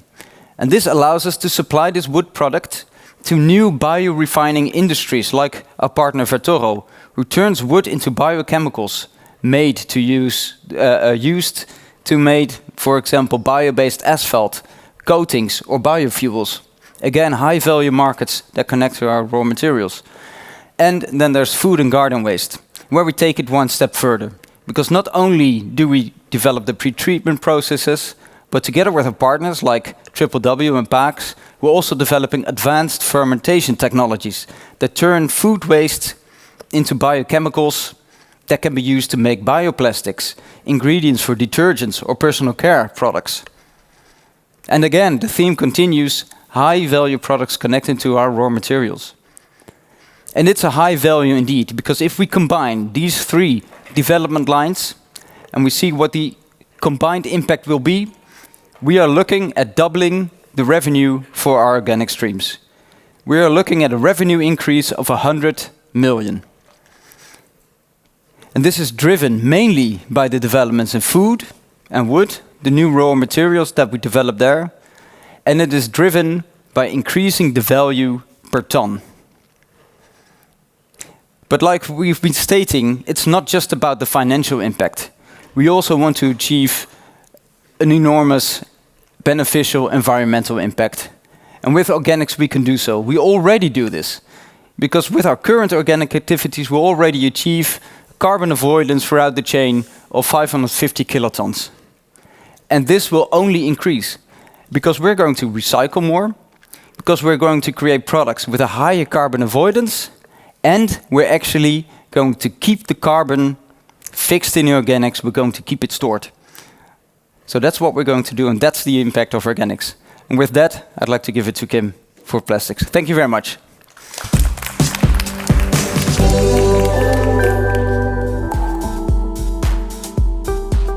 Since the 1950s, over 8.3 billion metric tons of plastic have been produced globally, and the majority of it has been landfilled, incinerated or dumped, with most plastics taking hundreds of years to decompose in the environment. We are on a mission to stop plastic ending up as waste. Renui can handle most types of plastics, creating more secondary raw materials, which would otherwise be incinerated, landfilled or dumped. We are consistently improving our ability to deliver post-consumer certified high-quality recycled plastics to producers, replacing an otherwise mostly fossil-based feedstock with more sustainable and circular alternatives. Let's shape a future in which plastics play a more predominant role in circularity.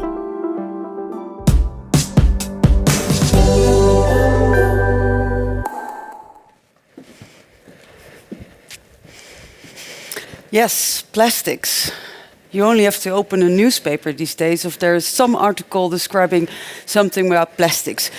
It can either be the pollution of our environment, the plastics in the rivers floating in the ocean, creating the plastic soup, or the plastic that we actually get, the microplastics that are in our foods.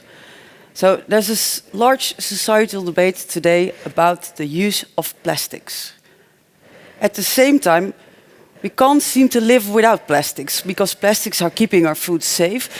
They are increasing the shelf life of our foods, and at the same time they're making our products lightweight so that, for example, our cars can drive longer distances with the same amount of fuel.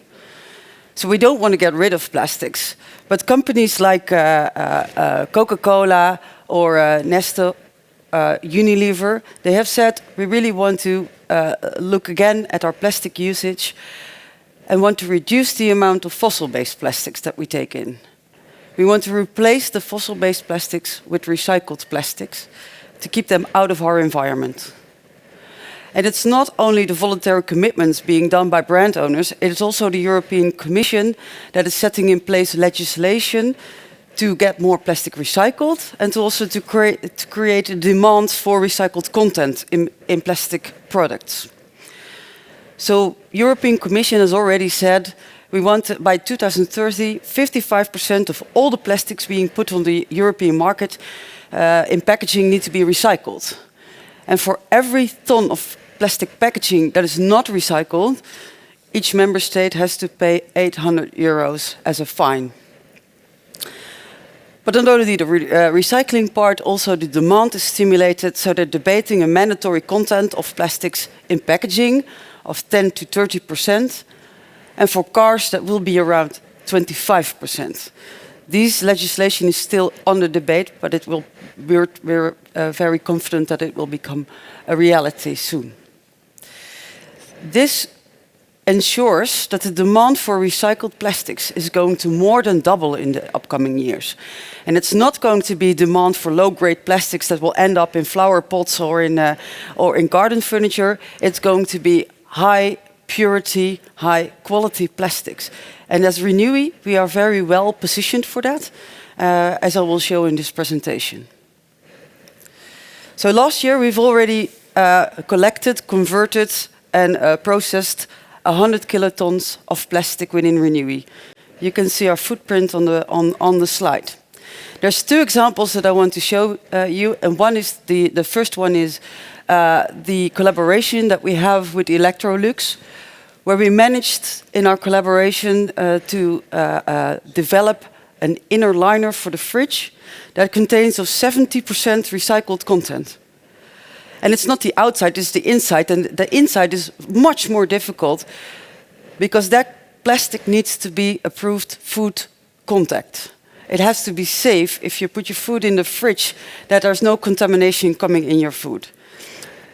This makes Electrolux the first fridge producer in the world to put a fridge line on the market with this high amount of recycled content. And at the trade show in Amsterdam last year, we got the first prize for innovation. Second example that I want to share with you is the picture of the truck on the bottom of the page. So last 2 years we invested in a new production line in Eindhoven 8, where we said we're going to do better plastic recycling. We're not going to do, when we engineered the line, we said we're not going to do the same as all our competitors. We're not going to be happy if we can go to 95%. We want to go up to 98% because that is where the demand is coming from in the future. That is what we want to deliver. And I'm very, very proud to announce that this is the first truck that left our site 3 weeks ago with 98% pure polypropylene. So our growth strategy is to deliver best-in-class post-consumer recyclates. We do that by investing in production lines for mechanical recycling, as we do at Coolrec, as we do in the divisions, the Netherlands and in Belgium. We invest in higher purity. We invest in a larger capacity to increase our volumes. And we're also collaborating with third parties in the value chain to integrate further in the value chain so that we can actually deliver compounds directly to the brand owners. As I've shown with Electrolux, as Otto is also shown in the slides with Playmobil. Next to being a mechanical recycler ourselves, we are also providing feedstock to new and advanced technologies, such as chemical recycling. So this morning you visited our new sorting line in Ghent, and at that sorting line we sort out 3 different waste streams that are suitable for these new technologies. One of the waste streams is the mixed low-grade plastics coming out of the sorting line here in Ghent, and we provide that to a pyrolysis company nearby. This pyrolysis company converts that plastic into a pyrolysis oil, and that is sold to a petrochemical company that uses it as a naphtha, as a cracker feedstock to produce new plastics. We also produce an SRF fraction from that same sorting line, and that material today goes to the cement industry as a replacement of fossil fuels. But in the future it can go to gasification. It can become, via gasification, it becomes a biomethanol, which is a building block for the chemical industry.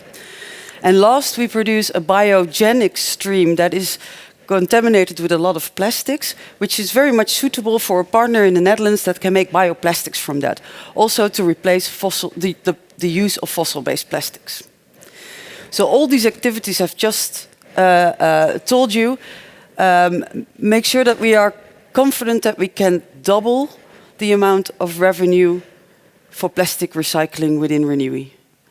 And that will give us an additional 35 million of revenue over the next 5 years. So we will do that by organic growth in volumes, but also by improving the quality of the recyclates, so that we can get a higher price for the material from our customers, and by diverting waste away from the incinerator and sending it to new technologies such as chemical recycling, so that they can make a product out of that rather than burning it for energy purposes. So this is how we help our raw material companies on their way to net zero. And now we will hand over to Marc and Hartog, who will tell you how we can help our waste customers to go to net zero residual waste. Thank you.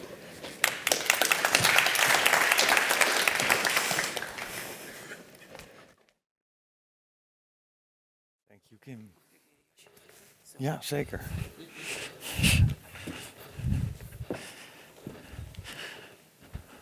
Well, let me start with the picture. And you might wonder, why is there a picture with a truck on it?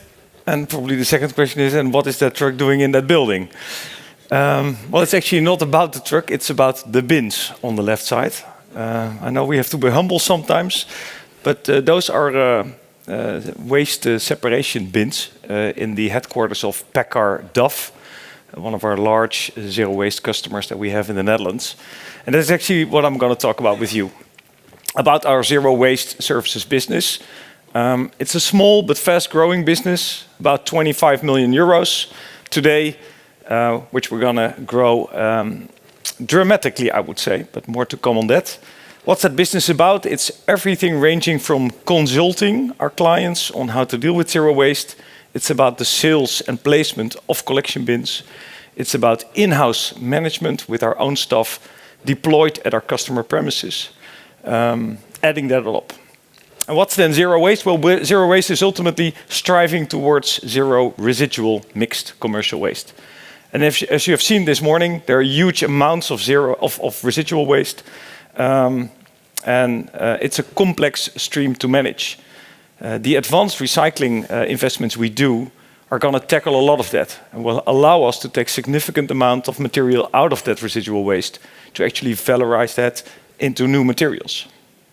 But we also in parallel see that there's a movement from customers that want to have source separation, where this is actually a solution for them to tackle their challenges in getting to zero waste.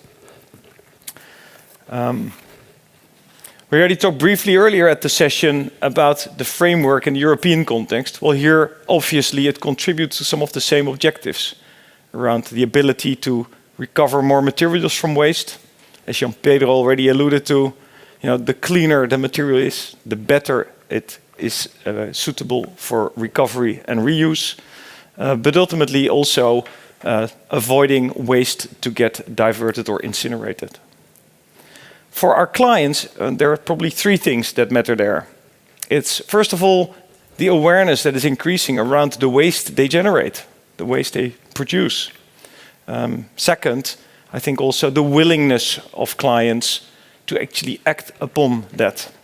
Knowing it's there is still something else than doing something about it. And then thirdly, it's understanding that there is a value in waste. It's not only something you throw away at the back end, but it's actually yourself disposing of materials that can be of value and that you as a company, whether you're a retailer or an industry, want to see coming back in circular loops into materials that you can reuse in your own processes. So I will illustrate what we actually do for companies in three different client cases. And let me start with an in-office environment. Not too far from here at Nestlé headquarters in Brussels, where we actually have people on the ground that through management guidance, employee engagement, training, workshops, deployment of materials and bins, helped Nestlé over the last couple of years to get a significant reduction in the amount of residual waste that they had in their offices. As you can see, it actually went from 2 kilos per employee per month back to a small quantity in grams that is now there, which is a 97% reduction of residual waste, which is feasible in an environment like an office. If you then look at what we do with DAF, it's actually bringing it to an on-premise, on-site way of working together, where we not only provide collection bins and provide training and people deployed there, we also are becoming much more a part of their operational production process for, in this case, truck assembly. We remove metal scrap that is being generated throughout the process of assembly. We're collecting the waste, we're sorting it, and we have teams on the ground to actually make sure those mono streams are being derived from the process. But we also help with a lot of compliance matters, data insights and reporting related to that, but also with the trading of the metals that come from those production lines. So a very much integrated collaboration on-site with our clients, where we do a full zero-waste service. And the last example I want to share with you is one with Royal Schiphol Group, which is taking it to a whole different level, where we have signed up with them in a partnership to get to a zero-waste airport, which is next to what we do with Nestlé in an office environment or Dove with an on-premise, where in this case also involving the millions of travelers, people passing by, are going to be part of that experience on awareness, separating of waste, and creating a unique opportunity, which we do together with a tech platform called Sinons, to capture all the data and analytics in a way that we have not done that before. Where we also strongly believe that will be part of one of our future business models, using the data analytics we have from waste, from how people dispose their waste, but also the value of what's in the waste. And ultimately, all three types address the needs from our customers at that moment to tackle their waste challenges. Now, as already said, in terms of revenues, it gives us a 300% growth projection for the coming years. And I think also, if you look at how we're going to do that, is supported by what we consider zero waste certification. We're unique in the Benelux with providing that, which gives especially the office environment and facility companies an opportunity to certify themselves, which gives you an acknowledgement and recognition that you are doing the right things in order to get to your waste targets. The other thing is that it will give us a unique proposition with our clients. As you will understand, a lot of those companies we work with on zero waste challenges are currently already customers for waste collection. So introducing concepts like this will boost, I would say, the proposition we have and differentiate us a lot in the marketplace. And thirdly, we also believe that the data insights will help us to get more value from our services, translating also into a profitable margin aspect. And next to the financial aspects, the environmental impact is there. As already mentioned a couple of times today, getting away from mixed residual streams that have to be sent off to incineration, or with new techniques like you've seen this morning, can still be maxed out by taking out some of the valuable materials. This ultimately will lead to much more pure secondary materials suitable for recycling. And I think ultimately bringing this concept into other sectors, and you've seen a couple of those very promising plans that we have in construction and demolition, in the medical sector, it will help customers there to live up to their pledges in green deals or other varieties on getting to tackle their climate challenges. So I think to round this session off, 5 of the great examples of where we believe we can be successful in living our growth strategy is what it signs up for. And with that, I'd like to thank you for your attention and ask Otto to join me for the last Q&A of this session. Thank you.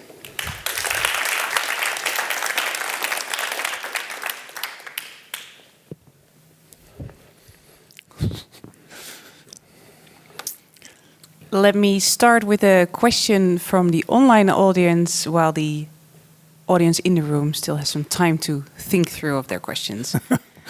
A question on Maltha. In Maltha, the 33% ownership of Owen Illinois, is that not a commercial barrier to non-Owen Illinois customers? And is Owen Illinois the biggest customer? Yeah, the answer is it is the biggest customer. And I think in terms of restriction, there are clear agreements between how much glass we give back to Owens Illinois and how much glass we can trade outside. And that balance is kept. The big advantage of working together with Owens Illinois, of course, is that they help us to develop these new technologies that Kevin talked about. So in some ways, it's a bit of a trade-off, but at the end, we believe in this partnership that we generate more value for our shareholders than if we would try to do it alone.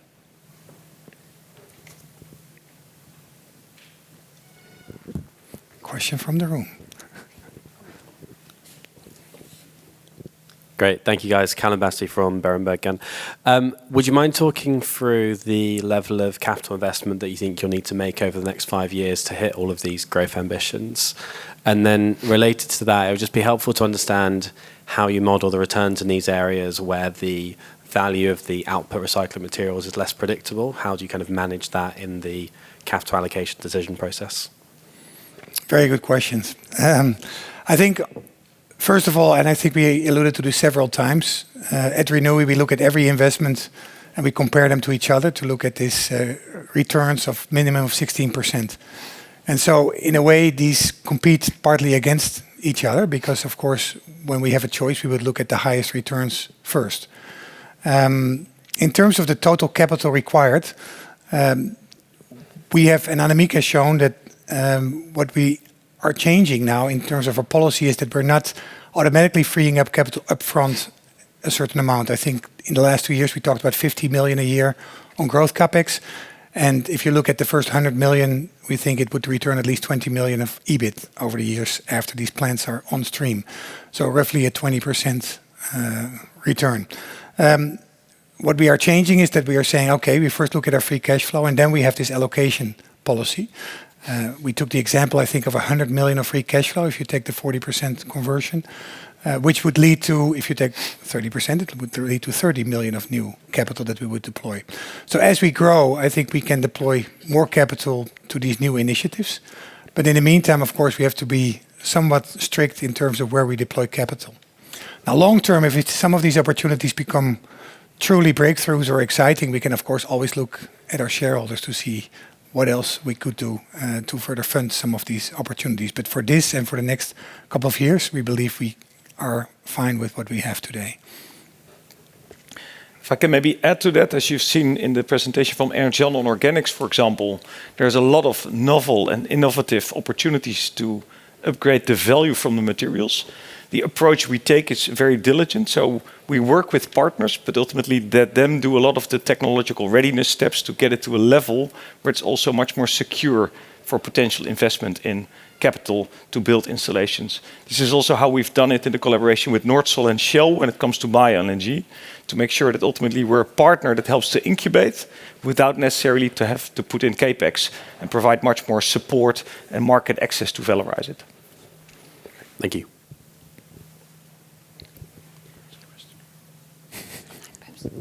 Question from the online audience. Are there revenue increases in nominal terms? And if so, what level of annual price increases are you assuming? I think we had this question earlier, but the 275 million that Marc referred to is indeed additional to our current revenue and is part of that 500 million that we have shown in our growth plan in May. So that leaves a part still open.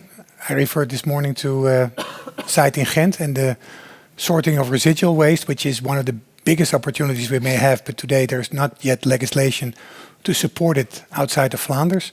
And then indeed there is also price increases that we will be able to pass through to our customers as we have done for the last many years.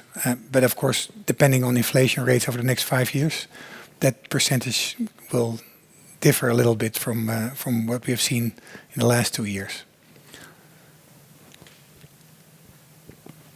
I was just wondering whether there's anything you can do to make your existing business, I'm not talking about changing the footprint or divesting the UK business, make it less capital intensive by getting your customers to pay for more of it. And I mean, I think you have said you have 500,000 waste containers. I don't know how these things get paid for, but you know, you could ask a caution for it, I guess, or something like that. So is there anything you can do to make it less capital intensive? Well, I think you point to a good point. Well, first of all, the containers in the front end of our business, these roller bins, people actually pay a service fee for the collection of waste. So they actually included in that fee there is a container. And if you have a big skip container for construction demolition and it's longer there than whatever 1 week, then you start paying rent for that container. So we have covered that part already. But I think Annemieke talked intensively about asset light. How can we get better at using the same assets and doing more, or using less assets to do the same. And we do believe there we have lots of opportunity. For instance, one of the things we have been looking at is tracking your containers. Today we don't, but in the future we will. And that will allow us to much better see what the returns are on those containers and if they're longer somewhere than they should. So asset utilization of containers, also of trucks, looking at utilization rates much more closely and looking at it over the total fleet are things that we can further develop and improve as we continue. So there is certainly opportunity there to go more asset light. And I think Marc is one example where we're looking at outsourcing his transport from the sites to other locations. Just in the Netherlands, we use over 100 trucks just to do that. We also have a platform that we already developed with transport companies that can sign in to offer fees for certain trips. And what we're looking at now is to move more of our outbound transport to that platform, which will reduce our own truck fleet quite significantly. So there is, and then we're at the Green Collective example as well. So there are many ways we are looking at getting asset light. Asset lighter, because it's not really light. Yeah. Good afternoon. I appreciate that last year's earnings benefited from high recyclate prices and they've normalised. But looking forward to the longer term, given growing demand for recyclates and limited supply, would you be bullish about the long-term prospects of recyclates? Yeah, and actually we have been. So I think we have indicated that we do expect, of course, with the demand of recyclates increasing, that the price of recyclates will go up. Of course, what we have seen is they went up much faster than we anticipated because of COVID, but they also came down. We were hoping they were going to stay at its very high level, but we were caught up by reality. And of course, virgin materials have made a similar move. I think the main question is longer term, will there be a separation between recycled prices and virgin prices? And I think the first example we have seen is with bottle-grade PET, where indeed the demand for recycled PET became so high that prices were actually higher than virgin. I think we talked today about the carbon footprint of our recyclates. You look 5 or 10 years ago, you could only sell a recyclate at a significantly lower price than virgin. With the quality coming up, we're getting close to virgin pricing, but you could imagine a world where, because of the carbon footprint alone, you have an advantage which actually would allow you to get premium pricing. But for now, I think the question is, do we expect prices to increase in the longer term? The answer is yes. Could you talk a bit about your competition? You know, we've heard during these presentations about what you're doing and your returns on capital. And you seem to be doing everything to a very high standard, and the return on capital you're targeting is appealing. But can you talk about your competition, both the larger companies and the smaller mom and pops, and how you see that evolving over time, and whether you see a move away from smaller, more commodity-like customers by the bigger companies, leaving those to the more fragmented competition, and talk about the consolidation opportunity in the context of that, please. Well, I think in your question you almost answered as well, because I think what we've shown today is, and certainly this afternoon, the technology advancement that you see going from this low-tech industry that we were 10 years ago to where we are today, and to the future, which will get more advanced. And I think with that, by definition, it will be more and more difficult with the small mom and pop shops to play a role in the recycling itself. What we do see is that they are still collecting waste and then can bring it to our sites, which helps us to become more asset light in some ways. But that they cannot compete anymore with the lines that you've seen this morning in Ghent, which is like a 60-meter line doing advanced sorting itself. So the times where you buy, that's what I told them when I started in this industry 6 years ago, where you buy a sieve and you put a few guys behind that sieve to hand sort some of the waste, that these times are over and they will not come back. So from that perspective, consolidation will take place, is taking place, and will continue to take place as we move forward. Already you see big players, global players, Suez, Veolia, the Germans, Remondis and PreZero. We do believe today that There is not a big advantage to be global because at the end, every local market has different types of waste streams and different regulation. And transporting waste over longer distances is not economically viable. So today, the markets are still local for local competition. That's why we can be a market leader in the Benelux. Biffa is a market leader in the UK and Suez in France. However, if you look longer term, I do think these technology advancements will also make the markets more global because technology becomes more important. And if you look at our customer base on the recycled side, those customers are asking for big volumes. And of course, if you have big volumes, you have a better chance to succeed. So we're in a transition point, but that's also why we believe over time scale for us is also important.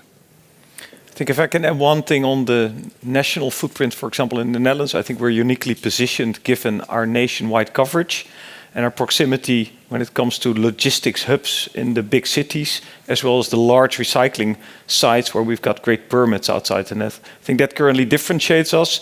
Also in the whole discussion, we're actually reverse logistics at the first mile of waste, which is generally the last mile of delivery into cities, is actually something where we, I think, also way ahead of a lot of our competition. Working with, small organizations that help to get safe and without emissions materials outside of the city, whether it's typically Dutch cargo bikes or small electric vehicles. I think that's definitely an edge which we currently have, the footprint as well as the way we operate in big cities. Thank you. I think that wraps up this Q&A section. If there's any other questions, please feel free to reach out to us via investor.relations@renewi.com. And for now, I'd like to hand it back to Otto for his closing remarks. Yes, well, first, I would like to thank you for your 2.5 hours of undivided attention. It's really appreciated. And then also the discussion in the room and with our customers and investors online, I think it was really appreciated. I hope we have been able to translate some of the excitement we have within our company to you with the exciting growth plans we have. I think from the takeaways and the slide I presented at the beginning, I won't repeat it all, but I think there are a few things we want you to take away. First of all, I hope we have been able to convey to you that we are uniquely positioned in a market in the Benelux and in Northern Europe where recycling has a different meaning than in most other places around the world, and that we are ahead and our advanced technologies that we are deploying, but also that we're only at the beginning of this journey as we move forward. I think we showed that we are optimizing our portfolio for growth and that we have plans in place and also are executing on those plans in the near term to make sure that we further improve our overall company. And third, and Annemieke, of course, talked about it in detail, we hope to have shown you our increased financial returns. We have this strategy that we talked about a lot, growing over 5%, and the derivative of that will be translated into margin, free cash flow conversion, and ROCE. And probably most important for all here is that this all leads to better shareholder returns and a dividend that we've promised you. So we look forward to continue the dialogue. I would like to thank you for the support for Renui today in the last couple of weeks and hopefully also in the months to come. We are on an exciting journey together and I look forward to continue that journey together with you. Thank you.